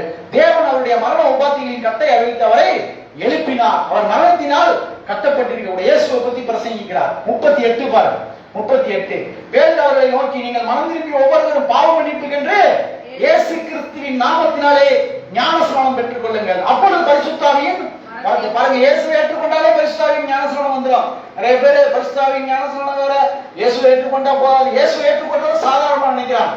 இன்றைக்கு ஊழியக்காரர்களுக்கு பிரச்சனை என்னது? இயேசுவை ஏற்றுக்கொண்டா போதுமா, நாம பண்றதுலதான் இருக்குது அப்படின்னு. பிரியமானது, இயேசுவை ஏற்றுக்கொண்டா போதும், அதான் இயேசுக்கு தான் எல்லாம் முடிந்தது. இயேசுவின் மீது விசுவாசம் வச்சாச்சுன்னா, இயேசு என்ற அஸ்திபாரத்தை போட்டா இனி பிரச்சனையே கிடையாது. எல்லாம் யார் பார்த்துக் கொள்வா? கர்த்தர் பார்த்துக் கொள்வார். இல்ல உங்களுக்கு நம்முடைய ரட்சிப்புக்கு, மீட்புக்கு, பரிசுத்தத்துக்கு எல்லாவற்றையும் அவர் பார்த்துக் கொள்வார். அததான் அப்போஸ்தலர்கள் பேசினாங்க. இயேசு என்ற அஸ்திபாரத்தை நான் போட்டேன்றார். 6ஆம் அதிகாரம் எடுத்துக்கணும், 4ஆம் அதிகாரம் எடுத்துக்கொள்ளுங்க. இயேசுவை குறித்து தான் பிரசங்கிக்கிறாங்க. பேதுரு பாருங்க, சபை உண்டாயிருச்சு, சபை ரன் ஆகிட்டு இருக்குது. இப்ப யாரை குறித்து பேசுறாங்க? இப்ப யாரை குறித்து பிரசங்கிக்கிறாங்க? பழைய ஏற்பாட்டு இயேசுவை குறித்த நிழலாட்டங்களை குறித்து அல்ல, நிஜமாகி இயேசுவை குறித்து தான் பிரசங்கிக்கிறான். 4:12 பாருங்க, ஒரு நடக்க முடியாத ஒரு மனிதனை சொஸ்தமாக்கிட்டார். சொஸ்தமாக்கிட்டு இப்ப பாருங்க, அது யாரால சொஸ்தமாக்கினார் என்பதை குறித்து சொல்லும் போது அப்போஸ்தலர் 4:12 அவராலே என்று, யாரால என்று? இயேசுவாலே என்று, வேறொருவராலும் என்ன இல்ல, ரட்சிப்பு இல்லை. நாம் ரட்சிக்கப்படும்படிக்கு வானத்தின் கீழெங்கும் மனுஷருக்குள்ளே அவருடைய நாமமே இல்லாமல், இயேசுவின் நாமமே இல்லாமல் வேறொரு நாமம் கட்டளையிடப்படவும் இல்லை என்றான். பாருங்க, அதுக்கப்புறம் இயேசுவை குறித்து தான் பேசுறான். இயேசுவின் நாமம் அல்லாமல் ரட்சிப்பே கிடையாது. அப்படின்னா என்ன அர்த்தம்? இயேசுவை ஏற்றுக்கொண்டாலே முடிச்சு, எல்லாம் நமக்கு என்ன ஆயிடுது? உண்டாயிடுது. நாம இந்த இயேசு என்ற அஸ்திபாரத்தின் மேல நிக்க ஆரம்பிச்சோம், கட்டப்பட ஆரம்பிச்சோம். அசைக்கப்படாத கண்மலையாகிய இயேசுவின் மீது தேவன் நம்மை தினந்தோறும் கட்டிக்கொண்டே வருகிறார். அப்போஸ்தலர் நடவடிக்கைகள் முழுவதும் இயேசுவை குறித்து பிரசங்கிக்கிறார்கள். கடைசி அதிகாரம் எடுத்துக்கொள்ளுங்க, 26-28 கடைசியில எப்படி முடியுது பாருங்க. எப்படி முடியுது? ஆரம்பம் இயேசுதான், முடிவும் இயேசுவை குறித்து தான் பிரசங்கிக்கிறார். அப்போஸ்தலர் 28ஆம் அதிகாரம் 31 பவுல் அப்போஸ்தலன் சிறைச்சாலையில் இருக்கிறார். ஒரு தனி வீடு எடுத்து அங்கே சிறைச்சாலையில் இருக்கிறார். அங்க என்ன பண்ணிட்டு இருந்தார் அப்படின்னா 31 மிகுந்த தைரியத்துடனே தடையில்லாமல் தேவனுடைய ராஜ்யத்தை குறித்து பிரசங்கித்து கர்த்தராகிய இயேசு கிறிஸ்துவை பற்றிய விசேஷங்களை என்ன பண்ணிட்டு இருந்தான்? உபதேசி. பாத்தீங்களா, எதை பிரசங்கிக்கணும்? இன்னைக்கு ஆவியானவர் யார் யாருக்கோ எப்படி எப்படியோ வழி நடத்துறார். கர்த்தர் சொன்னார், கர்த்தர் சொன்னார் சொல்லிட்டு கர்த்தர் சொல்லாமலாம் என்ன பண்றாங்க? பிரசங்கிக்கிறான், உபதேசிக்கிறான். தப்பு கிடையாது. ஆனா நியாய தீர்ப்பு வரும்போது தெரியும், நான் சொல்லவே இல்லையே அப்படின்னுவார். எத்தனை ஒவ்வொரு ஞாயிற்றுக்கிழமையும் கர்த்தர் சொன்னார் நீ ஏமாத்திருக்கிற அப்படின்னு அன்னைக்கு சொல்லுவார். அதனாலதான் ஜாக்கிரதையா இருக்கணும். பிரியமானவர்களே, ஊழியர்களாகி நாம் ஜாக்கிரதையா இருக்கணும். நாம பண்ற பிரசங்கத்துக்கு கணக்கு இருக்குது. நிறைய பேர் என்ன நினைக்கிறாங்க, நியாய தீர்ப்புனா பணத்துலதான் தேவன் கணக்கு கேட்பான்னு சொல்லிட்டு பணம் வாங்குறதுல நிறைய நான் பார்த்திருக்கிறேன். ஊழியர்கள் என்ன பண்ணுவாங்க, அக்கௌண்ட் கரெக்டா எழுதுவாங்க, வரவு செலவு வரவு செலவு வரவு செலவு. சிலர் என்ன பண்ணுவாங்க, டாக்ஸ் கட்டாம தப்பிக்கிறதுக்கே பொய் கணக்கு எழுதுறவங்களா இருக்கிறாங்க. பொய் கணக்கு எழுதுறவங்களாம் இருக்கிறாங்க. நீங்க எப்படி கணக்கு எழுதுறீங்க? இல்ல, நான் கரெக்டா தான் எழுதுறேன், நாம இன்னும் டாக்ஸ் கட்டுற அளவுக்கு நம்ம இன்னும் வரல. சரி, நல்லது. நிறைய பேரு கவர்மெண்ட்டுக்கு பயப்படுறாங்க. பெரிய பெரிய ஊழியக்காரங்க, ஏன்னா டாக்ஸ் என்ன இது சரியா கட்டுறது கிடையாது, கரெக்டா கிடையாது. ஆனா பேசுறதுல என்னது, நீ என்ன பண்ணிட்டு இருக்க, பயங்கர நியாயம் வல்லது மாதிரி பேசுவான். சரி, எதுக்கு சொல்ல வரேன்னா, பணத்துக்கு மாதிரி கணக்கு கேட்க மாட்டார். நாம பண்ற பிரசங்கத்துக்கு என்ன பண்ணுவார் தேவன், கணக்கு கேட்பார். அது தெரிய மாட்டேங்குது ஊழியர்கள். நாம பண்ற பிரசங்கம், அந்த 1 மணி நேரம் பிரசங்கத்துக்கு நீ என்ன படிச்ச, என்ன ஆயத்தம் பண்ண, எவ்வளவு நேரம் ப்ரிப்பேர் பண்ண, இல்ல ஆண்டி வேலை அப்படியே போற போக்குல பேசிட்டே போறியா, இதையெல்லாம் குறித்து தான் தேவன் என்ன பண்ணுவாரு, கணக்கு கேட்பார். தேவனுக்கு முன்பதாய் ஒவ்வொரு பிரசங்கியாரும் பண்ற பிரசங்கத்துக்கு கணக்கு கேட்பார். ஏன்னா பவுல் சொல்லுகிறார், நாங்கள் கிறிஸ்துவை பிரசங்கிக்கிறோம். எங்க வேலையை, எங்க பிசினஸ் என்ன, இயேசுவை பிரசங்கிக்கிறது தான். வேற எதை குறித்து பிரசங்கிக்க மாட்டோம், இயேசுவை பற்றி தான் பிரசங்கிப்போம். அப்ப அந்த பிரசங்கம் பண்றதுலதான் கணக்கு இருக்கு. சரி, அதுதான், அதுக்கு தான் ரிவார்டு இருக்கு. அப்ப பிரியமானவர்களே, பவுல் முதலாவது சொல்லுகிறார், இந்த நியாய தீர்ப்பு குறித்த காரியங்கள முதலாவது நான் சிற்ப ஆசாரி அப்படின்றார், இரண்டாவது நான் அஸ்திவாரம் போட்டேன்றார். இப்ப அந்த அஸ்திவாரத்துல எப்படி கட்டணும், ஒரு சபை எப்படி கட்டப்படுது, முக்கியமான காரியம் பாரு, நீங்க நல்லா புரிந்து கொள்ளணும். இன்றைக்கு சபை கட்டுறதுன்னா என்ன, சபையை கட்டுங்க இல்லையா, சபையை கட்டுங்க. சபையை கட்டுங்கன்னா எல்லாரும் என்ன நினைக்கிறாங்க, இடத்த ஒரு 10 ஏக்கர்ல வாங்கி ஆண்டவர் மைமிக்காக கட்டினா முடிஞ்சிச்சு வேலை அப்படின்னு நினைக்கிறாங்க. நல்லதுதான், தப்பு கிடையாது. ஆனா சபை கட்டுறதுன்னா என்ன, அடுத்த வசனத்துல சொல்றாரு பாருங்க, 12 1 கொரிந்தியர் 3:12. ஒருவன் அந்த அஸ்திவாரத்தின் மேல், இயேசு என்கிற அஸ்திவாரத்தின் மேல் 2 விதமான காரியங்களை வைத்து கட்டுறாங்களாம். ஒண்ணு என்னது, பொன்னு வெள்ளி விலையேறப்பெற்ற கல், இது ஒரு கேட்டகரி. இதெல்லாம் வந்து என்னது, காஸ்ட்லி மெட்டீரியல்ஸ், பொன் வெள்ளி விலையேறப்பெற்ற கல். இரண்டாவது அழியக்கூடிய காரியங்கள், அது என்னது, மரம் புல் வைக்கோல் ஆகியவைகளை கட்டினார். இப்ப இயேசு என்கிற அஸ்திவாரத்தை நம்ம போட்டாச்சு. இயேசுதான் ஆண்டவர், இயேசுதான் ரட்சகர், இயேசுதான் தேவன் என்பதை நம்ம அறிந்து கொண்டோம். அது அறிந்து கொண்டா மட்டும் போதாது, அது மேல என்ன பண்ணணும், கட்டப்படணும். இந்த இயேசுயா, இவர் எப்படிப்பட்டவர், இவர் எவ்வளவு வல்லமை உள்ளவர், இந்த ரட்சிப்புனால எனக்கு என்னென்னலாம் செஞ்சிருக்கிறார், நான் ரட்சிக்கப்படுவது நிச்சயம் தானா, உறுதி தானா, இந்த இயேசுவை ஏற்றுக்கொண்டா நிச்சயமா நான் பரலோகத்துக்கு போவனா என்று நாம என்ன பண்ணோம், அந்த அஸ்திவாரத்துக்கு மேல கட்டப்படணும். அதுதான் என்னது, கட்டப்படுவது, சபை கட்டப்படுவது. பவுல் சொல்றாரு, எபேசியர் எடுத்துக்கொள்ளுங்க. பிரியமானவர்களே, நீங்க புரிந்து கொள்ளணும், சபை கட்டுறதுனா என்ன. ஆவிக்குரிய ரீதியில தேவன் நாம தான் ஆலயம், அந்த ஆலயத்தை எப்படி கட்டுகிறார் என்பதை குறித்து சொல்றாரு பாருங்க. எபேசியர் எடுத்துக்கொள்ளுங்க. இதுக்காக தான் பைபிள் ஸ்டடிக்கெல்லாம் நம்ம வரணும், ஆண்டவரை அறிந்து கொள்ளணும், ரொம்ப தீவிரமா இருக்கு. ஏன்னா தேவன் ஒரு ப்ராஜெக்ட் பண்ணிக்கிட்டு இருக்கிறார் நம்மளை கொண்டு. இயேசு என்கிற அஸ்திவாரத்தை போட்டு அது மேல நம்மளை கட்டிக்கிட்டு வருகிறார் பாருங்க. எபேசியர் 2:20-21 என்ன நடந்துகிட்டு இருக்குது, சபை ஏன் சபை நடத்துறோம், சபையில ஏன் பிரசங்கம் பண்றோம், இங்க என்ன நடந்துகிட்டு இருக்குது அப்படின்னா, இங்க சொல்றாரு பாருங்க, கண்ணுக்கு தெரியாத விதத்துல ஒரு காரியம் நடந்துகிட்டு இருக்குதான். என்னது, எபேசியர் 2:20, அப்போஸ்தலர் தீர்க்கதரிசிகள் என்பவருடைய அஸ்திவாரத்தின் மேல் கட்டப்பட்டவர்களுமாய் இருக்கிறீர்கள், அதற்கு இயேசு கிறிஸ்துவே மூளைக்கல்லாய் இருக்கிறார். சரி, அடுத்து பாருங்க 24, அவர்கள் யார்கள், இயேசுவின் மேல் மாளிகை முழுவதும் இசைவாய் இணைக்கப்பட்டு கர்த்தருக்குள் பரிசுத்த ஆலயமாக எழுப்புகிறது. அவர் மேல் நீங்களும் ஆவியினாலே தேவனுடைய வாசஸ்தலமாக கூட்டி அல்லேலூயா. அஸ்திவாரமா தேவன் இயேசு என்கிற அஸ்திவாரத்தை போட்டது மாத்திரமல்ல, அந்த அஸ்திவாரத்தின் மேல இயேசுவை குறித்த உபதேசம் என்கிற காரியங்களை கொண்டு தேவனுடைய ஆலயமா உங்களை என்ன பண்ணி இருக்கிறாரே, கட்டிக்கிட்டு இருக்கிறார். இதுதான் சபையை கட்டுறது. அல்லேலூயா. இன்னைக்கு ஊழியர்கள் எப்படி கட்டுறாங்க, சபையை கட்டுறதுன்னா பிரசங்கம் பண்றதுல ஒரு மேட்டரே கிடையாதுன்னு நினைக்கிறாங்க. பிரசங்கம் பண்றதே ஒரு பெரிய விஷயமே இல்லை. நான் பார்க்கிறேன் பெரிய ஊழியர்கள் எல்லாம் அப்படியே போற போக்குல ஒரு 1/2 மணி நேரம் தான், 3 மணி நேரம் ஆராதனையா இருக்கும், தப்பு கிடையாது. ஆனா செய்தி எவ்வளவு நேரம் பாக்குறேங்க, 1 மணி நேரம்னா யாரும் பிரயாசப்பட்டு என்ன பண்றது இல்ல. ஏன்னா அதெல்லாம் ஒரு பெரிய விஷயமே கிடையாது. ஆனா பாட்டு எவ்வளவு நேரம் போடுறாங்க, என்ன பண்றது, 1 மணி நேரத்துக்கு மேல போகும். ஏன்னா எல்லாரும் வரணும்ல, ஆராதனை பாடுற 2 பேரை நிக்க வச்சு எல்லாம் வரணும் கேட்கறாங்க. 1.5 மணி நேரம் பாட்டு பாடுறா ராஜா அப்படின்ட்டு. ஏன்னா பாட்டு வேலை செய்யும். சிலருக்கு வந்து அந்த நேரத்துக்கு என்ன பண்ணும், சமாதானத்தை கொடுக்கும். பாட்டு பாடும்போது ஒரு விடுதலை உண்டாகும், இல்லைன்னு. ஆனா பாட்டே என்ன பண்ணிட்டாரு, ஒரு மனிதனை கட்டாரு. புரியுது உங்களுக்கு, என்ன கட்டணும், இயேசுவை குறித்த உபதேசம். அதுதான் என்ன பண்ணும், உங்களை பரிசுத்த ஆலயமாக கட்டப்படும். ஏன் இந்த 1 Corinthians 3 வாசிக்கிறோம்? ஏன் எனக்கு கதை சொல்ல தெரியாது நினைக்கிறீங்க? நான் கதையெல்லாம் நல்லா சொல்லுவேன். ஆபிரகாம் பத்தி பேசினா பேசிக்கிட்டே இருக்கலாம். தாவீது கோலியாத்து கதை எடுத்தோம்னு வச்சுங்க, பயங்கரமா பேசலாம். ஏன் பாஸ்டர் நீங்க இயேசு வருவாரா, நியாயம் தீர்ப்பாரா, புல் வைக்கோல் இதெல்லாம் வந்து தேவை? ஏன்னா எனக்கு நியாயம் தீர்ப்பு இருக்குது, இயேசு வரும்போது கணக்கு கேட்பார். இது உங்களுக்கு ஏற்றபடி பிரசங்கம் பண்றதுக்கு நான் கிடையாது. இங்க பிரசங்கம் பண்றதுதான் நீங்க என்ன பண்ணணும், கேட்கணும். இன்றைக்கு ஊழியர்களை ஜனங்கள் என்ன பண்ணிடுறாங்க, ஊழியர்கள் பிரசங்கம் பண்ணி ஜனங்களை என்ன பண்ணணும், பில்ட் பண்ணணும். ஜனங்களை கிறிஸ்துவின் ஆலயமாக, தேவனுடைய ஆலயமாக கட்டி எழுப்பணும். ஆனா ஜனங்கள் இதெல்லாம் பேசினா வரமாட்டாங்கன்னு சொல்லிட்டு என்ன பண்ணிடுறாங்க, பிரசங்கியார மாத்தி விட்டுறாங்க. சண்டே கிளாஸ்ல கதை சொல்றாங்களா, அதே மாதிரி எங்களுக்கு ஒரு கதை சொல்லிட்டு போயிட்டே இருக்கலாம். 2 தீர்க்கதரிசனங்கள் சொல்லிட்டு போயிட்டே இருக்கணும். கர்த்தர் அற்புதங்களை செய்வார் அப்படின்னு உற்சாகப்படுத்திட்டே போயிட்டே இருக்கணும். இந்த திருப்பங்கள், எபேசியர், கொலோசியர் இதெல்லாம் என்ன பண்ணக்கூடாது, இங்க பேசக்கூடாது அப்படின்னு நினைக்கிறேன். நிறைய சபைகள்ல நீங்க பாத்தீங்கன்னாக்கா, CSI சபைகள்லாம் ஒருத்தர் சொல்றாரு பாருங்க, அவரு அப்படியே கடையில பாப்பாராம். ஐயர் வந்து 2 நிமிஷம் லேட் ஆச்சுன்னா அப்படியே பாப்பாராம், முடின்னு சொல்லுவாரா உட்காந்துட்டு. முடிக்கலன்னா ஒரு 2-3 சான்ஸ் கொடுப்பாங்க. இவரை முடிக்கிற மாதிரி தெரியல அப்படின்னா டக்குன்னு என்ன பண்ணுவாங்களா, ஐயா மாத்திடுவோம். அப்படியே சொல்றாரு, நாங்க ஐயர் என்ன பண்ணுவாருக்கு, எல்லாரும் கமிட்டியில தூக்கிடுவோம், ரொம்ப ஓவரா பிரசங்கம் பண்றாரு, பரிசுத்தம்ன்றாரு, அது இதுன்றாரு. அப்ப கமிட்டியை மீறி என்ன பண்ண முடியாது, ஒரு ஊழியக்காரரு பேச முடியாது. இப்படி எல்லாம் இருக்குது. ஆனா என்னது, இப்படித்தான் போயிடுது. ஆனா பிரியமானவர்களே, நமக்கு அப்படி இல்லை. இந்த கமிட்டி ஒன்றும் பிரச்சனை இல்லை, நம்மளா முடிச்சாதான். அதனாலதான் இந்த சுயாதீன சபையில ஒரு பெரிய இது இருக்கு. நம்ம வீடு தர மாட்டாங்க, சம்பளம் தர மாட்டாங்க. ஆனா நல்லா என்ன பண்ணலாம், பிரசங்கம் பண்ணலாம். அதுக்காக தான் நம்ம ஆரம்பத்திலே எந்த ஒரு டினாமினேஷனையும் போய் சிக்கிக்கல. நினைச்சதை என்ன பண்ணலாம், கர்த்தருக்கு சித்தமானதை நல்லபடியா பிரசங்கம் பண்ணலாம். அப்ப பிரியமானவர்களே, என்ன மாதிரி அஸ்திபாரம், கிறிஸ்து என்கிற அஸ்திபாரத்தை போட்டு அதுல மாளிகையா தேவன் என்ன பண்றாரு, உங்களை கட்டிக்கொண்டே வருகிறார். அல்லேலூயா. அதுக்கு தான் பைபிள் ஸ்டடி, அதுக்கு தான் ஜெபம். அதுக்கு நிறைய பேர் என்ன நினைக்கிறாங்க, இங்க பிரசங்கம் பண்ண பிறகுதான் பரலோகத்துக்கு போறதுக்காக ரெடி பண்ணி, அப்படி இல்ல. பரலோகத்துக்கு நம்ம ரெடி ஆகிட்டோம்.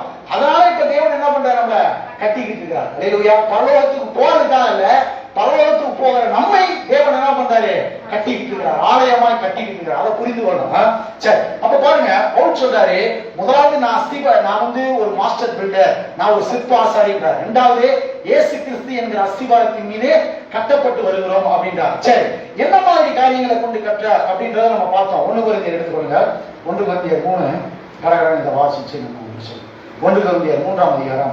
பிரியமானவர்களே, முக்கியமானது பாருங்க. இந்த அஸ்திபாரத்தின் மேல பவுல் சொல்றாரு, 1 Corinthians 3:12, ஒருவன், அதாவது ஒரு ஊழியக்காரனை பத்தி பேசுறாரு. ஒரு ஊழியக்காரன் அந்த அஸ்திபாரத்தின் மேல் பொன் வெள்ளி விளையாடப்பட்ட கல், அதாவது காஸ்ட்லி திங்ஸ் பத்தி பேசுறார். பொண்ணுனா என்னது, கோல்டு, வெள்ளி, விளையாடப்பட்ட கல். இதெல்லாம் அக்கினியினால சோதிச்சா அழியவே அழியாது.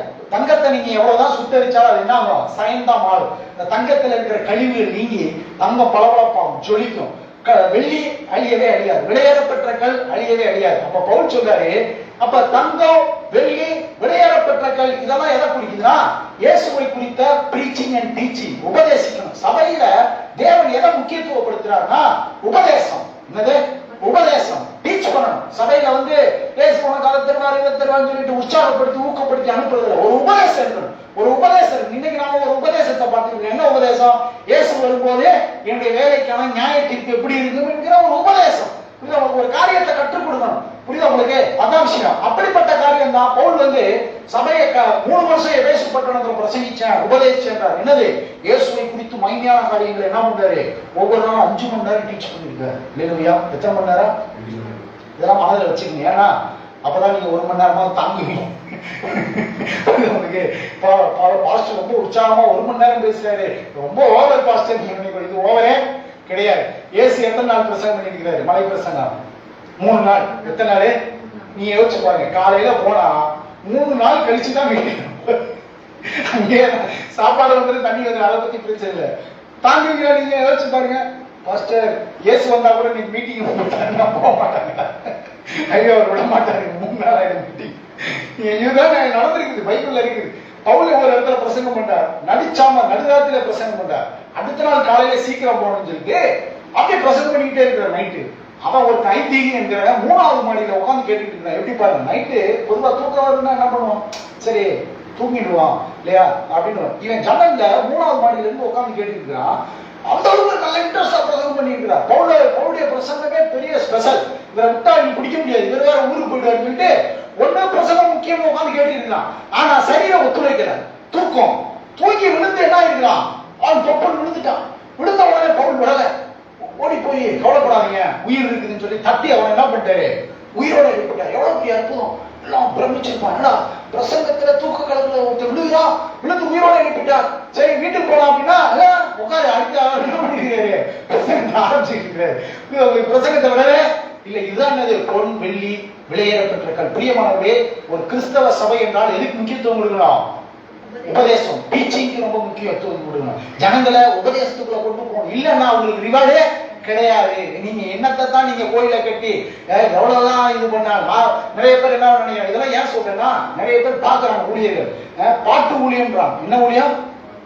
வொர்ஷிப் மினிஸ்ட்ரி பிரதர்ன்றாங்க. நல்லதுதான். ஆனா இயேசு வரும்போதுதான் தெரியும். ஏன் நீ உலகம் முழுவதும் பாட்டு போகுது, ரிலீஸ் ஆகுது, ஜனங்கள் உன்னை கொண்டாடுறாங்க, தப்பு கிடையாது. ஆனா தேவன் உன்னை பாட்டு பாடத்தான் இது ஒரு ஊழியம்னு எனக்கு தெரிஞ்சு பவுல் அப்போஸ்தலன் பாட்டு ஊழியம் பண்ணல, இயேசு கிறிஸ்து பாட்டு ஊழியம் பண்ணல. என்ன ஊழியம் பண்ணாங்க? உபதேசம், பிரசங்கம், உபதேசம், செய்தி, மெசேஜுக்கு முக்கியத்துவம் கொடுக்கும். இன்னைக்கு பாருங்க, மக்கள் ஸ்டேட்டஸ் எதை வைக்கிறாங்க? யாராவது செய்தி வைக்கிறாங்க, செய்தியை ஒரு சிலருக்கு வைக்கிறாங்க, இல்ல ஆனா பாட்டை தான் வைக்கிறாங்க. பாட்டுக்கு முக்கியத்துவம் கொடுக்கப்படுது சபையில, தப்பு கிடையாது. ஆராதனை முக்கியம். ஆனா ஆராதனை காட்டிலும் ஒரு முக்கியமான காரியம் என்னது? இயேசு கிறிஸ்துவை குறித்த மகிமையான காரியங்களை உபதேசம் ஜனங்களுக்கு கற்றுக் கொடுக்கணும், வேதத்தை போதிக்கணும். அதுதான் என்னது? பொன் வெள்ளி விலையேறப்பெற்ற கல். சரி, ரெண்டாவது ஒரு கேட்டகரி சொல்றார். இது மேல என்ன பண்றாங்க? இயேசு என்கிற அஸ்திபாரத்தின் மேல் சிலர் என்ன பண்றாங்க? கல், மரம், வைக்கோல் ஆகியவைகளை வச்சு என்ன பண்றாங்க? கட்டுறாங்க. கல், மரம், புல், வைக்கோல் இதெல்லாம் என்னது? அழிந்து போகக்கூடியது. கல்லெல்லாம் என்ன ஆயிடும்? அழிஞ்சு போயிடும். மரம் என்ன ஆயிடும்? மரத்தை அக்னியினால சோதிச்சிங்க வச்சுங்க, எரிச்சு விட்டீங்கன்னு வச்சுங்க, என்ன ஆயிடும்? அழிஞ்சு போயிடும், சாம்பலா போயிடும். புல்லு எரிஞ்சு போயிடும், வைக்கோல் எரிஞ்சு போயிடும். பாருங்க, இதெல்லாம் குவான்டிட்டியில பெருசா இருக்கு. தங்கம் வந்து அவ்வளவு பெருசா இருக்காது. இப்போ ஒரு வீட்டுல தங்கம் எவ்வளவு வச்சிருப்பாங்க? எங்க வீட்டுல தங்கமே இல்லை. ஒரு வீடுனா வீடு பெரிய வீடா இருக்குது. ஆனா வீட்டுக்குள்ள கொஞ்சம் என்ன இருக்கும்? தங்கம் இருக்கும், வெள்ளி இருக்கும், விலையேறப்பெற்ற கல் இருக்கும். ஆனா கிராமத்துக்கு போனீங்கன்னு வச்சுங்க, வீட்டை காட்டி எடுத்தாப்புல மரங்களை என்ன பண்ணிருப்பாங்க? அடுக்கி வச்சிருப்பாங்க. வைக்கோலை படப்பு போட்டு வச்சிருப்பாங்க. மரங்கள் இருக்கும், வைக்கோல் இருக்கும், புல் இருக்கும். இதெல்லாம் வந்து குவான்டிட்டியில அதிகமா இருக்கும். ஆனா அக்னினால் சோதிச்சா இதெல்லாம் என்ன ஆயிடும்? எரிஞ்சு போயிடும், சாம்பலாயிடும். அதான் சொல்றாரு. ரெண்டு வகையான ஊழியம் இருக்குது. இயேசு என்ற அஸ்திவாரத்தின் மீது பொன் வெள்ளி விலையேறப்பெற்ற கல், பிரசங்கம், உபதேசம், இயேசுவை குறித்து பிரசங்கிக்கிற அந்த ஒரு விலையேறப்பெற்ற காரியங்களை அதை செய்யும் போது அவங்களுக்கு ரிவார்டு இருக்குது. இல்லாவிட்டால் மரம், புல், வைக்கோல் ஆகிய இவைகளை கட்டினால் 13 பாருங்க, அவனுடைய வேலைப்பாடு என்ன ஆகுமா? வெளியாகும். நாமானது அதை விளங்க பண்ணும். ஏனெனில் அது அக்கினினாலே டெஸ்ட் எதனால வைப்பாரு? அக்கினி. அங்க போய் பேசவே கூடாது. இயேசுவின் இடத்துல, இயேசுடைய சமூகத்துல, தேவ சமூகத்துல, பாஸ்டர் நான் தெருவா டிராக்ஸ் கொடுத்தேன், தெருவா ஊழியம் பண்ணேன், அதை பண்ணேன், இதை பண்ணேன் சொல்ல வேண்டிய அவசியமே கிடையாது. ஏன்னா நம்முடைய ஊழியம் எல்லாம் எதனால சோதிக்கப்படும்? அக்கினியினால் சோதிக்கப்படும். ஏன் இதை சொல்றேன்னா, பிரியமானவர்களே, நிறைய கிறிஸ்தவ மக்களே எதுக்கு முக்கியத்துவம் கொடுக்குறாங்கன்னா, இந்த லாக்டவுன் டயத்துல நான் பிரசங்கம் பண்ணுவேன், லைவ்ல பேசுவேன். பிரசங்கம் நான் பாருங்க, லைவ் பேஸ்புக்னா பிரசங்கம் தான் இருக்கும். ஏன்னா நமக்கு ஆண்டவர் கற்றுக் கொடுத்துருக்கிறார். ஊழியம்னாலே என்னது? பிரசங்க, உபதேசம் தான். வேற எதெல்லாம் அங்க பேசப்படவே கூடாது. ஆனா அநேக மக்கள் விசுவாசிகள் எதை விரும்புறாங்க தெரியுங்களா? சாப்பாடு போடுறத பெரிய ஊழியமா நினைக்கிறாங்க. சாப்பாடு, ஏழைகளுக்கு சாப்பாடு கொடுத்தியா? ஒருத்தர் என்ன கேட்டார், பாஸ்டர் ஜான் நீங்க வாயிலேயே பேசுறீங்க, உங்க சொத்தை வித்து, லாக்டவுன் டயத்துல சொல்றாரு, உங்க சொத்தை வித்து என்ன பண்ணுனா போய் ஏழைகளுக்கு தானம் பண்ணுங்க அப்படின்றார். இதுக்கா நான் அழைக்கப்பட்டிருக்கிறேன், இதுக்கு அபிஷேகம் பண்ணிருக்கிறாரு அப்படின்னா என்ன மாஸ்டரா? நான் வந்து கேட்டரிங் தான் படிச்சிருக்கேன். இன்னைக்கு நிறைய ஊழியர்கள் பாருங்க, ஒருத்தர் அப்படிதான் பண்றாரு. எனக்கு தெரிஞ்சு பேஸ்புக்ல விழுப்புரத்துல ஒருத்தர் இருக்கிறார். 6 நாள் என்ன தெரியுங்க பண்ணுவாரு? அவருடைய வேலை என்ன தெரியுங்களா? சாயந்தரம் மதியானம் மார்க்கெட்டுக்கு போறத போஸ்ட் போடுவார் பேஸ்புக்ல. மார்க்கெட்டு கிளம்பிட்டேன், அது ஒரு போட்டோ. இப்ப கடையில இருக்கிற காய்கறிகள் எல்லாம் வாங்கி கொண்டிருக்கிறேன், ஒரு போட்டோ. சரி, அடுத்து அதெல்லாம் வாங்கிட்டு வந்துட்டேன், ஒரு போட்டோ. அடுத்தது பாருங்க பிரியமானவர்களே, இதெல்லாம் கட் பண்ணி ரெடியா வச்சிருக்கிறேன். அதாவது ஊழியம் பண்ணி இருக்கிறாரா? இயேசுவுக்காக எவ்வளவு வைராக்கியமா அப்படியே கிண்டிக்கிட்டு இருப்பார். பிரியாணி என்ன பண்ணுவார்? சாப்பாடு கிண்டதெல்லாம் அப்படி லைவ்ல போடுவார். பாக்குறதுக்கு நமக்கே பரவாயில்ல, ஜோரா என்ன மாதிரி பாருங்க, இவர் பாஸ்டரா இல்ல மாஸ்டரா அப்படின்ற மாதிரி கிண்டிக்கிட்டு இருப்பார். கிண்டிக்கிட்டு அப்புறம் இதை பண்ணாரு, பேக் பண்ணதெல்லாம் போடுவார். இதெல்லாம் நடந்தது, கதை இல்லை, இதெல்லாம் என்னது நிஜம். பேக் பண்ணிட்டு 30 பாக்கெட் இன்னைக்கு நான் ஏழைகள். அதுக்கப்புறம் எங்கங்க ஈவினிங் ஆனா விழுப்புரம் பஸ் ஸ்டாண்ட்ல கொடுக்குற மாதிரி ஒவ்வொரு போட்டோ இதெல்லாம் போட்டு போடுவார். இதெல்லாம் பார்த்த உடனே எப்படி இருக்குது ஜனங்களுக்கு? உண்மையான ஊழியக்கான என்ன பாயா என்ன பண்றாரு? இவரே மார்க்கெட்டுக்கு போறார், இவரே காய்கறி வாங்குறார், இவரே சமைக்கிறார், இவரே என்ன பண்றாரு? போய் கொடுக்குறார் அப்படின்னு சொல்லிட்டு ஆஃபரிங் கொடுக்குறாங்க. அவருக்கு என்ன பண்றாங்க? நிறைய காசு கொடுக்குறாங்க. நம்ம பிரசங்கம் பண்றது இது வரைக்கும் என்ன பண்றது இல்ல. ஒரு சிலர் இப்பதான் கொடுக்க ஆரம்பிக்கிறாங்க பேஸ்புக்ல. இவரு ஜான் ஜோசப் என்ன பண்றாரு? பிரசங்கம் பண்ணிக்கிட்டு இருக்கிறார். இந்த இடத்துல என்ன பண்றாரு? பேசிக்கிட்டே இருக்கிறார். இதை சாதாரணமா நினைக்கிறார். அதை என்ன பண்றாங்க? கஷ்டமா பாருங்க, மக்களுடைய வீடு எப்படி இருக்குறாங்க. சாப்பாடு கூட ஒரு ஊழி, அதாவது சாப்பாடு கொடுக்குறது தப்பு கிடையாது. ஒரு பாஸ்டா இருந்துகிட்டு நான் ஒவ்வொரு நாளும் சமையலுக்கு வேண்டிய சாப்பாடு போட்டுக்கிட்டே இருந்தேன். ஞாயிற்றுக்கிழமை பிரசங்கம். அதனாலதான் பிரதர் ஏன் நீங்க பிரசங்கம் பண்றத லைவ் போட மாட்டேன்றீங்க அப்படின்னு கேட்டேன். அவர்கிட்ட கேட்டேன். அவர் சொன்னாரு, நான் படிக்கவே தெரியாது, அவ்வளவு பிரசங்கம் வராது. அப்ப பிரசங்கத்துக்கு முக்கியத்துவம் கொடுக்காம எதுக்கு முக்கியத்துவம் கொடுக்குறாங்க? சாப்பாடு கொடுக்குறது, நற்கிரியைகள், சேலை கொடுத்தேன், மணிப்பூர்ல போயிட்டு நான் சாப்பாடு கொடுத்தது, இதெல்லாம் தப்பு கிடையாது. ஆனா இதெல்லாம் பாஸ்டருடைய வேலையும் கிடையாது. பவுல் அப்போஸ்தலர் எங்க போட்டுக்கிறார்? அப்போஸ்தலர் நடவடிக்கையில காட்டுங்க. 1000 பேருக்கு சாப்பாடு போட்டோம், அல்லேலூயா. 3000 பேருக்கு சேலை கொடுத்தோம், அல்லேலூயா. எனக்கு தெரிஞ்சு பவுல் அப்போஸ்தலர் நடவடிக்கையிலோ கலாத்தியிலோ கொலோசையிலோ எங்கேயும் சொல்லப்படுது விதவைகளை கணம் பண்ணுன்றார். ஏன் அனாதைகளை என்ன பண்ணு? ஆதரவு. ஒண்ணும் இல்லாதவங்களை அவங்க என்ன பண்ணு? சபையா செய்யணும், அவங்களுக்கு கணம் பண்ணணும், அவங்களுக்கு சப்போர்ட் பண்ணணும்னு சொல்றாங்க. ஆனா மற்ற முக்கியமான வேலை என்னது? பிரசங்கிப்பது, உபதேசிப்பது. Preaching and teaching. உபதேசத்துக்கு சபை முக்கியத்துவம் கொடுக்கணும். இயேசுவை குறித்த உபதேசத்துக்கு முக்கியத்துவம் கொடுக்கணும். அதுதானது பொன் வெள்ளி விலையேறப்பட்டவர்கள். மற்றதுக்கு முக்கியத்துவம் கொடுத்தீங்களா? இந்த மாதிரி நற்கிரியைகள், தான தர்மம், பாஸ்டர்ன்ற பேர்ல அதை செய்யக்கூடாது. அதான் சொல்ல வரேன். நீ வந்து செய்யலாம். நீ ஏன் பாஸ்டர் போடுறாங்க தெரியுங்களா? அப்பதான் ஆஃபரிங் வரும், காணிக்க வரும். இல்லாட்டி வச்சுங்க காணிக்க வருமானம். இன்றைக்கு மக்கள் தமிழ்நாட்டு திருச்சபை நிறைய நான் பண்றது என்னது? நம்ம எல்லாம் பாருங்க, எங்க சப்போர்ட், எங்க ஊழியத்துல இருந்து அங்க சப்போர்ட் பண்றோம், இங்க சப்போர்ட் பண்றோம். அது ஒரு பாஸ்டருடைய வேலையே கிடையாது. அப்போஸ்தலர் நடவடிக்கையில எங்கேயுமே என்ன பண்ணலாங்க? அப்போ பேருக்கு சொல்ற சாப்பாடுனால ஒரு பிரச்சனை வருது. பேருக்கு சொல்ற நாங்க சாப்பாடு பந்தி வைக்கிறது எங்க வேலை. எங்க வேலை என்னது? பிரசங்கிக்கிறதுக்கும் ஜெபம் பண்றதுதான் எங்க வேலை. மற்ற வேலைக்குள்ள ஆளுகளை தனியா வச்சுங்கன்றார். அப்ப பிரியமானவர்களே, இந்த ஊழியத்துல ஊழியக்காரர்கள் நீங்க போய் அங்க போய் ஏமாற்றம் எடுத்துடக்கூடாது.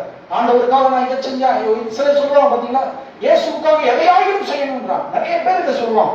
இயேசுக்காக நம்ம ஊழியக்காரர்களை சொல்றேன், மற்றவங்க எதையாவது செய்யட்டும். ஊழியர்கள் எதையாவது செய்வதற்காக நீங்க அழைக்கப்படலாம், அபிஷேகம் பண்ணல, வரம் வரல. நீங்க ஒன்னே ஒன்னதான் செய்யணும். இயேசு என்ன சொன்னார்? உலகமெங்கும் சென்று சர்வ சிருஷ்டிக்கு சுவிசேஷத்தை பிரசங்கம் பண்ணுங்கள். அதுதான் வேலை. எதையாவது செய்வதா வேலை? அது வேலை இல்லை. அதுக்கா அபிஷேகம், அதுக்கா வரம், அதுக்கா வல்லம், அதுக்கா சர்ச்சை, அதுக்கா ஜனங்கள் வர்றாங்க, அது கிடையாது. அதெல்லாம் தான தர்மங்கள் செய்யறதுலாம் வேற செய்யட்டும். பிரசங்கியாளருடைய நம்முடைய வேலை என்ன? பிரசங்கிக்கணும், உபதேசிக்கணும், டீச்சிங் பண்ணணும், பிரீச்சிங் பண்ணணும், பைபிள் காலேஜ் நடத்தணும். இதுதான் முக்கியமான வேலை. அதுக்கு தான் நம்ம முக்கியத்துவம் கொடுக்கணும். அப்படி முக்கியத்துவம் கொடுக்கும் போது இயேசு வரும்போது நமக்கு என்ன பண்ணுவான்? ரிவார்டு கொடுப்பான். அல்லேலூயா. சரி, அடுத்து பாருங்க, இதெல்லாம் எதனால சோதிக்கப்படும்? அக்னியினால் சோதிக்கப்படும். இப்ப ஊழிய பத்தி பேசுறார். 14வது வசனம், 1 கொரிந்தியர் 3:14. அதன் மேல் ஒருவன் கட்டினது நிலைத்தால் அவன் என்ன பண்ணுவான்? கூலியை பெறுவான். பாத்தீங்களா? டெஸ்ட் முடிஞ்ச உடனே என்ன இருக்குது? ரிவார்டு இருக்குது, பரிசு இருக்குது. அதனாலதான் பவுல் சொல்கிறார், நல்ல போராட்டத்தை போராடினேன், ஓட்டத்தை முடித்தேன், இது முதல் எனக்கு என்ன இருக்குது? ஜீவ கிரீடம் இருக்குது, ரிவார்டு இருக்குது. நமக்கு என்ன இருக்குது? ரிவார்டு இருக்குது, கிரீடம் இருக்குது. அப்ப பிரியமானவர்களே, இந்த பூமியில பிரயாசப்படுகிற உங்களுக்கு என்ன இருக்குது? ரிவார்டு இருக்குது, ஜீவ கிரீடம் இருக்குது. உங்களுக்கு என்ன இருக்குது? பரிசு இருக்குது. அதை நினைச்சு நாம வேலை செய்யணும். வேலைக்கு போறீங்க, ஏன்னா பவுல் அதெல்லாம் டீல் பண்றாரு. நம்ம வேலை பார்க்குற இடத்துல எப்படி வேலை செய்யணும். பொதுவாகவே வேலை பார்க்குற இடத்துல என்ன நடக்கும்? மேனேஜர் இருந்தா ஒரு வேலை நடக்கும். ஓனர் வர்றாருன்னா பாத்தீங்களா, நான் ஐடி கம்பெனிக்கு போறேன், போகும்போது தெரிஞ்சிடும், ஓ இன்னைக்கு ஓனர் வர்றாரு போல. ஏன்னா வெளியில என்ன இருக்கும்? அலங்காரம், டெக்கரேஷன், கீழே பூவு, அது இது ஜோடிச்சு ஜோடனை இருந்தாலே அன்னைக்கு என்ன பண்றாங்க? ஓனரே வர்றாங்க, ரொம்ப ஆக்டிவா இருப்பான், பரபரப்பா இருப்பான். சரி, அடுத்த நாளே பரபரப்பு போயிடும். ஏன்னா ஓனரு இல்ல வரமாட்டாரு அப்படின்னு சொல்லிட்டு என்ன பண்ணுது? அசால்ட்டா வேலை செய்யுது. அப்படி வேலை செய்யாதீங்க. கிறிஸ்தவர்களாய் நாம எப்படி இருக்கிறோம்? நமக்கு ஒரு எஜமான் இருக்கிறார், பரலோகத்தில் இருக்கிறார், அவர் பார்க்கிறார். ஏன்னா அவர் தான் நமக்கு ரிவார்டு தருவார், பரிசு தருவார். அதனால நீ உண்மையா வேலை செய்ய. எஜமான் இருந்தாலும் சரி இல்லாட்டியும் சரி, நீ வேலையை கருத்தா செய்ய. ஏன்னா வேதம் சொல்லுது, உண்மையுள்ள மனுஷன் பரிபூர்ண ஆசீர்வாதங்களை பெறுவான் அப்படின்னு சொல்லப்படும். நீ வேலையை செஞ்சுக்கிட்டே இரு, உனக்கு ரிவார்டு வந்துகிட்டே இருக்கு. மனுஷன் கொடுக்குறானோ கொடுக்கலையோ, ஏமாத்துறானோ ஏமாத்தலையோ, நீ வேலையை செய்ய. ஏன்னா ஆண்டவர் சொல்றாரு, அதுமே ஒருவன் கட்டினது நினைத்தால் அவன் கூலியை பெறுவான். நமக்கு கூலி இருக்கு. சரி, இப்ப கூலி இல்ல, இந்த புல் வைக்கோல் இதெல்லாம் பொட்டு போனவன் என்ன ஆவாங்கன்னா 15வது வசனம், ஒருவன் கட்டினது வெந்து போனால் அவன் என்ன ஆவானா? பாத்தீங்களா, இயேசு வரும்போது தான் ஊழியக்காரருடைய ஊழியம் என்னன்றது தெரியும். பிரமாதம், பயங்கர பிரமாதமா பண்ணிட்டு இருந்தாரு. ஆனா அக்னினால சோதிச்ச பிறகு தெரியும், ஐயோ நஷ்டம் அடைஞ்சது. என்ன பண்ணிருக்கிறாரு? டல்லா இருக்கிறாரு. என்ன அப்படின்னா ப்ராஜெக்ட் என்ன ஆயிடுச்சு? ஃபெயிலியர் ஆயிடுச்சு. ஊழியங்கள் ஃபெயிலியர்ன்றது எப்ப தெரியும்? இயேசு வரும்போது அக்னினால் சோதித்து, என்னப்பா நான் அவனை பிரசங்கம் பண்ண சொன்னேன், உபதேசம் பண்ண சொன்னேன், பைபிளை டீச் பண்ண சொன்னேன், ப்ரீச் பண்ண சொன்னேன், இதெல்லாம் விட்டுட்டு மத்த எல்லா வேலையும் நீ என்ன பண்ணிருக்கிற? பண்ணிருக்கிற. சோ இதெல்லாம் அக்னினால நான் சோதிச்சேன், எல்லாம் என்ன ஆயிடுச்சு? வெந்து போச்சு. அப்ப நீ உனக்கு என்னது? நஷ்டம். லாபம் கிடையாது, உனக்கு என்னது? நஷ்டம். அதனாலதான் பிரியமானவர்களே, இதெல்லாம் தெரிஞ்சனாலதான் கொஞ்சம் உஷாராயிட்டேன். புரியுதா உங்களுக்கு? இதெல்லாம் நீங்க தெரிஞ்சுக்கணும். தேவன் எதுக்கு முக்கியத்துவம் கொடுக்குறார். இந்த ஃபாரின்ல இருந்து பணம் அனுப்புறாங்க பாருங்க, பாவம் எங்கேயோ பணம் கிடைக்குது, வேலை செய்யறாங்க, இல்ல தப்பு சொல்ல வரல. காசு கொடுக்க, சாப்பாடு கொடுக்குறவனுக்கு காஃபரிங் அனுப்புறது, ஏழைகளுக்கு, இதுதான் மினிஸ்ட்ரி, பெரிய மினிஸ்ட்ரி இதுதான் அப்படின்னு நினைச்சிட்டு இருக்கிறான். அது இல்லைங்க. ப்ரீச்சிங் அண்ட் டீச்சிங் தான் என்னது? பெரிய மினிஸ்ட்ரி. பிரசங்கமானோம், உபதேசிக்கணும். 24 மணி நேரம் இதுதான் மெயின் வேலை. அவங்களுக்கு தான் என்னது? கூலி. அவங்க தான் லாபம் அடைவாங்க, இல்லாட்டி அவங்க என்ன ஆயிடுவாங்க? நஷ்டம் அடைவாங்க. அதுக்கப்புறம் பாருங்க 15 1 பாருங்க, ஒருவன் கட்டினது வெந்து போனால் அவனும் ரட்சிக்கப்படுவான். ரட்சிப்பு யாரால? இயேசுவாலதான். நாம பண்ற ஊழியத்தினால இல்ல, ரட்சிக்கப்படுவான். அதுவும் அக்கினியில் அகப்பட்டு அப்பா தப்பிச்சோண்டா அப்படின்ற மாதிரி இருக்கும். அங்க போய் அப்பா நம்ம தப்பா ஜான் ஜோசப் பேசினாரு, நம்மளை பார்த்து கிண்டல் பண்றவங்களா இருப்பான், நமக்கு ஏதோ ஊழியம் பண்ண தெரியல நினைக்கிறவங்களா இருப்பான். என்ன லைவ்ல நம்ம நீங்க பேஸ்புக்ல பாருங்க, பிரசங்கம் பண்ணுவேன், டீச் பண்ணுவேன், டெய்லி ஷார்ட் வீடியோ போடுவேன். ஏன்னா இதுக்கு தான் என்ன இருக்குது? ரிவார்டு இருக்கு. மற்றதுக்கு என்ன இருக்கு? இல்ல, நான் மணிப்பூருக்கு போய் எவ்வளவு கொடுத்தேன், கொடுக்கறது நல்லது. ஆனா நான் போய் கொடுத்துட்டு வந்துட்டு ஒருத்தர் சில ஆட்கள்லாம் டிராவலிங் அலைச்சல் இருந்தான். ஒரு பாசிட்டிவ் வீடியோ போடுறாரு, இப்ப போட்டார். என்னது? நாங்கள் திருச்சியிலே என்னது திருச்சி ஸ்பெஷலான மசாலா பால் கடையில் இன்னும் பால் சாப்பிட்டு இருக்கிறோம், லைவ் போட்டிருக்கிறாரு பாருங்க. ஆண்டவருக்காக நாங்கள் டிராவலிங் பண்ணிட்டு இருக்கிறோம், ஆண்டு மேல மசால் பால். இவர் மசால் பால் குடிச்சதெல்லாம் பார்க்கணும் ஜனங்க. இதெல்லாம் பெருசா நினைச்சு, அதான் நாங்க டிராவல் பண்ணிட்டு இருக்கோம், அங்க போறோம் இங்க போறோம் அப்படி பிஸியா காட்டிக்கிறாங்க.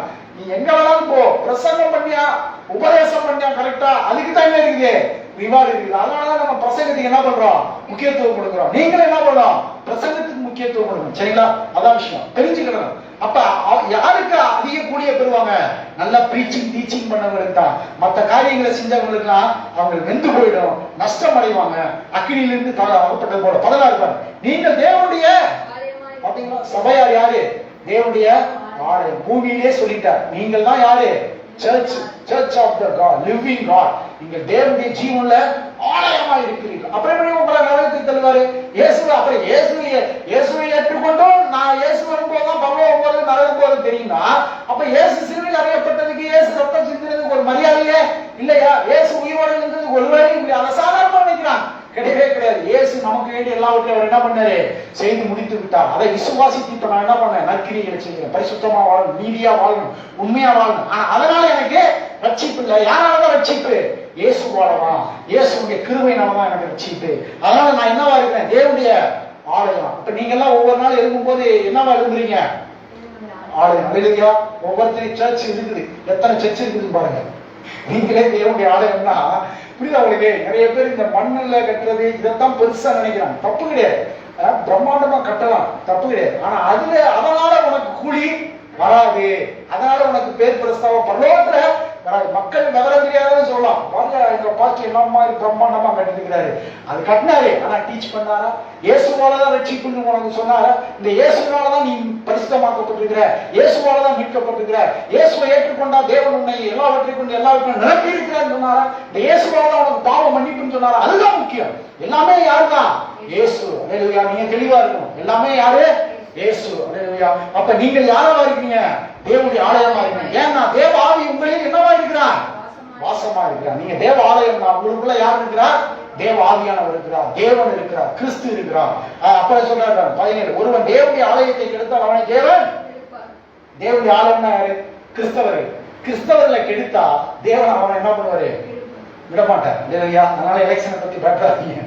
இந்தியாவோட எந்த ஆட்சி வந்தாலும் சரி, தேவனுடைய ஆலயத்தை கெடுத்தா அவனை சும்மா விடவே மாட்டார். புரியுதா உங்களுக்கு? ஏன்னா வேதம் சொல்லுது, நீங்கெல்லாம் எங்க என் உள்ளங்கைகளில் உங்களை வரைந்திருக்கிறேன். மனவாட்டியா இருக்கலாம் இல்லையா? நீங்க எல்லாம் தேவனுடைய கண்மணியா இருக்கிறீங்க. புரியுதா உங்களுக்கு? அப்ப உங்களை தொட்டவன் என்னை தொடுகிறான் இருக்கிறார். பவுல் வந்து பாருங்க, கிறிஸ்தவர்களை அடிச்சார்.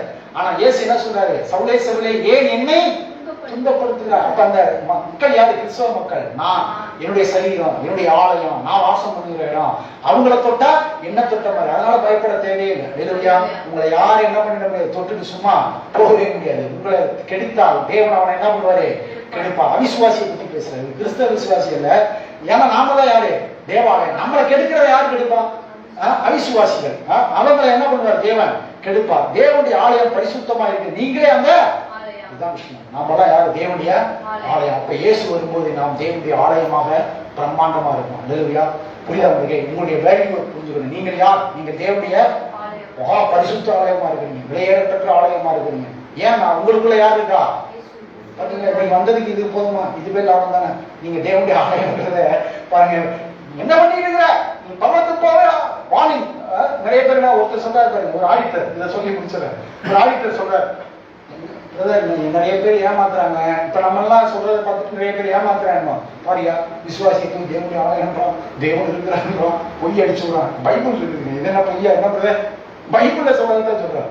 இதே நாய்கள் நீங்க எல்லாம் போவீங்களா அப்படின்னா மார்னிங் இவர் தான் கரெக்டான ஆளு அப்படின்னு சொல்ற ஆள்லாம் இருக்கிறாங்க. எதுக்குன்னா இந்த ஆடிட்டர் சொல்றாரு என்கிட்ட, நான் எந்த சர்ச்சுக்கும் போக மாட்டேன், நான் ஒரே ஒரு பாசிட்டிவ் மெசேஜ் தான் கேட்பேன். என்ன அப்படின்னா, இவர் மெசேஜ் தான் என்ன வெளுத்தமாக இருக்கும். என்னவா?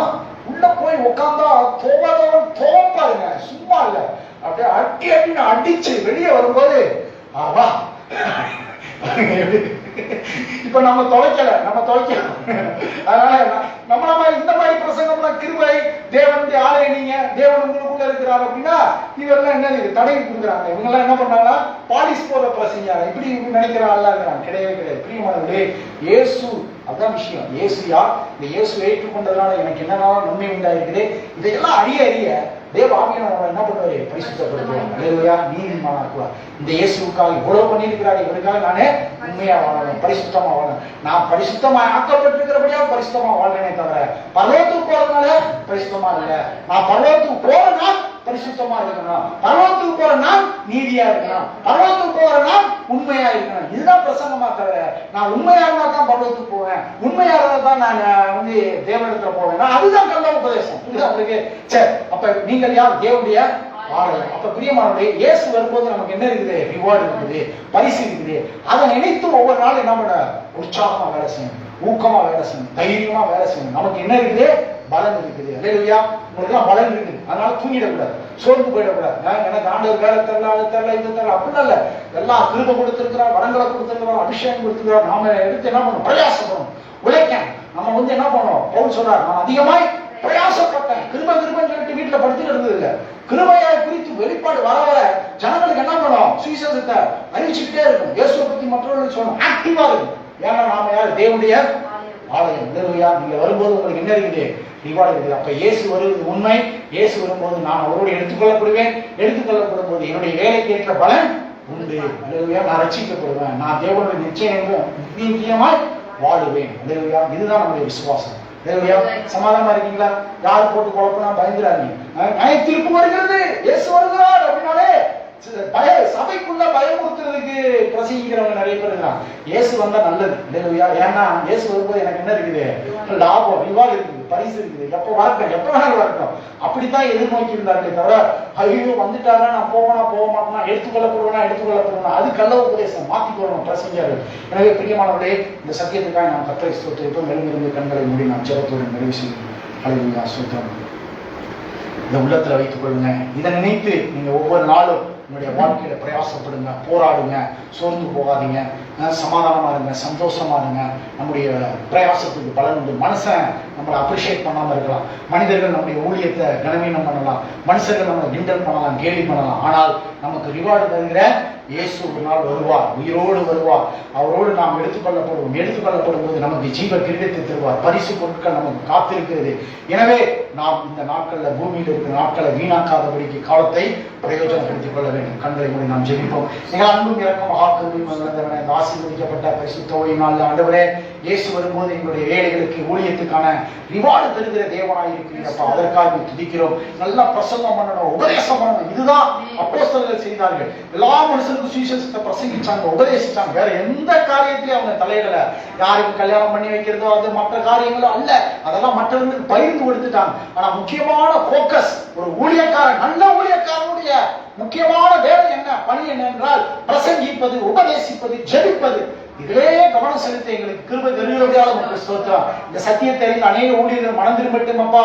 ஆண்டவரே, பரலோகத்தில் வரும்போது அங்கதான் தெரியும் உண்மையுள்ள ஊழியக்காரன் யார், யாரு லாபம் வருவான், யாரு நஷ்டம் அடைவான், யாருக்கு ரிவார்டு உண்டு என்கிற காரியங்களும் தெரிகிறபடியால் இங்கேயே நாங்கள் ஜாக்கிரதையா உண்மையும் உத்தமமாய் ஊழியத்தை செய்வதற்கு கிருபைதாங்க. இங்க இருக்கிற ஒவ்வொருவரும் ஆண்டவரே, ஒவ்வொரு நாளும் ஆண்டவரே பலன் உண்டு என்ற விசுவாசத்துல, நம்பிக்கையில உற்சாகமாய் வேலைகளை செய்ய, தொழிலை செய்ய, குடும்பத்தை நடத்த, ஊழியத்தை செய்வதற்கு கிருபை பாராட்டும்படியாக செபிக்கிறோம் அப்பா. ஆண்டவரே, நாட்களை வீணடிச்சிட வேணாம் அப்பா, வருடங்களை வீணடிச்சிட வேணாம் ஆண்டவரே. பின்னாளர்களை மறந்து முன்னாளர்களை நோக்கி ஓட உதவி செய்யுங்க அப்பா. இனிவரும் நாட்களுக்கு எனக்கு பலன் உண்டு, நான் உற்சாகமா ஊழியத்தை செய்யுங்க, ஆண்டவருடைய வேலையை செய்யுங்க, தொழிலை செய்யுங்க, குடும்பத்தை நடத்துவேன், கர்த்தருக்கென்று வாழ்வேன் என்று தீர்மானிக்க நீங்க கிருபை செய்தபடியாக உங்களுக்கு ஸ்தோத்திரம். வந்திருக்கிற ஒவ்வொருத்தருடைய வாழ்க்கையில் ஆண்டவரே உடைய வார்த்தையின்படியே எல்லாவற்றையும் கொண்டும் எல்லாவற்றையும் நிரப்பும்படியாக செபிக்கிறோம். தேவ கிருபையும் சமாதானம் உண்டாகும்படியாக செபிக்கிறோம். விஞ்ஞானிகளை சுகமாக்கும்படியாக செபிக்கிறோம். உடைய தலைமுறையால் சுகம் உண்டாகும்படியாக செபிக்கிறோம். ரட்சிக்கப்படும்படியாக செபிக்கிறோம். காத்துக்கொள்ளும், வழி நடத்தும். எல்லாவற்றையும் கர்த்தராகிய இயேசு கிறிஸ்துவின் மூலம் பிதாவே.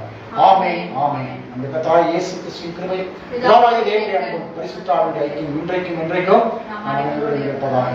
ஆமென், ஆமென். கர்த்தர் உங்களை ஆசீர்வதிப்பாராக.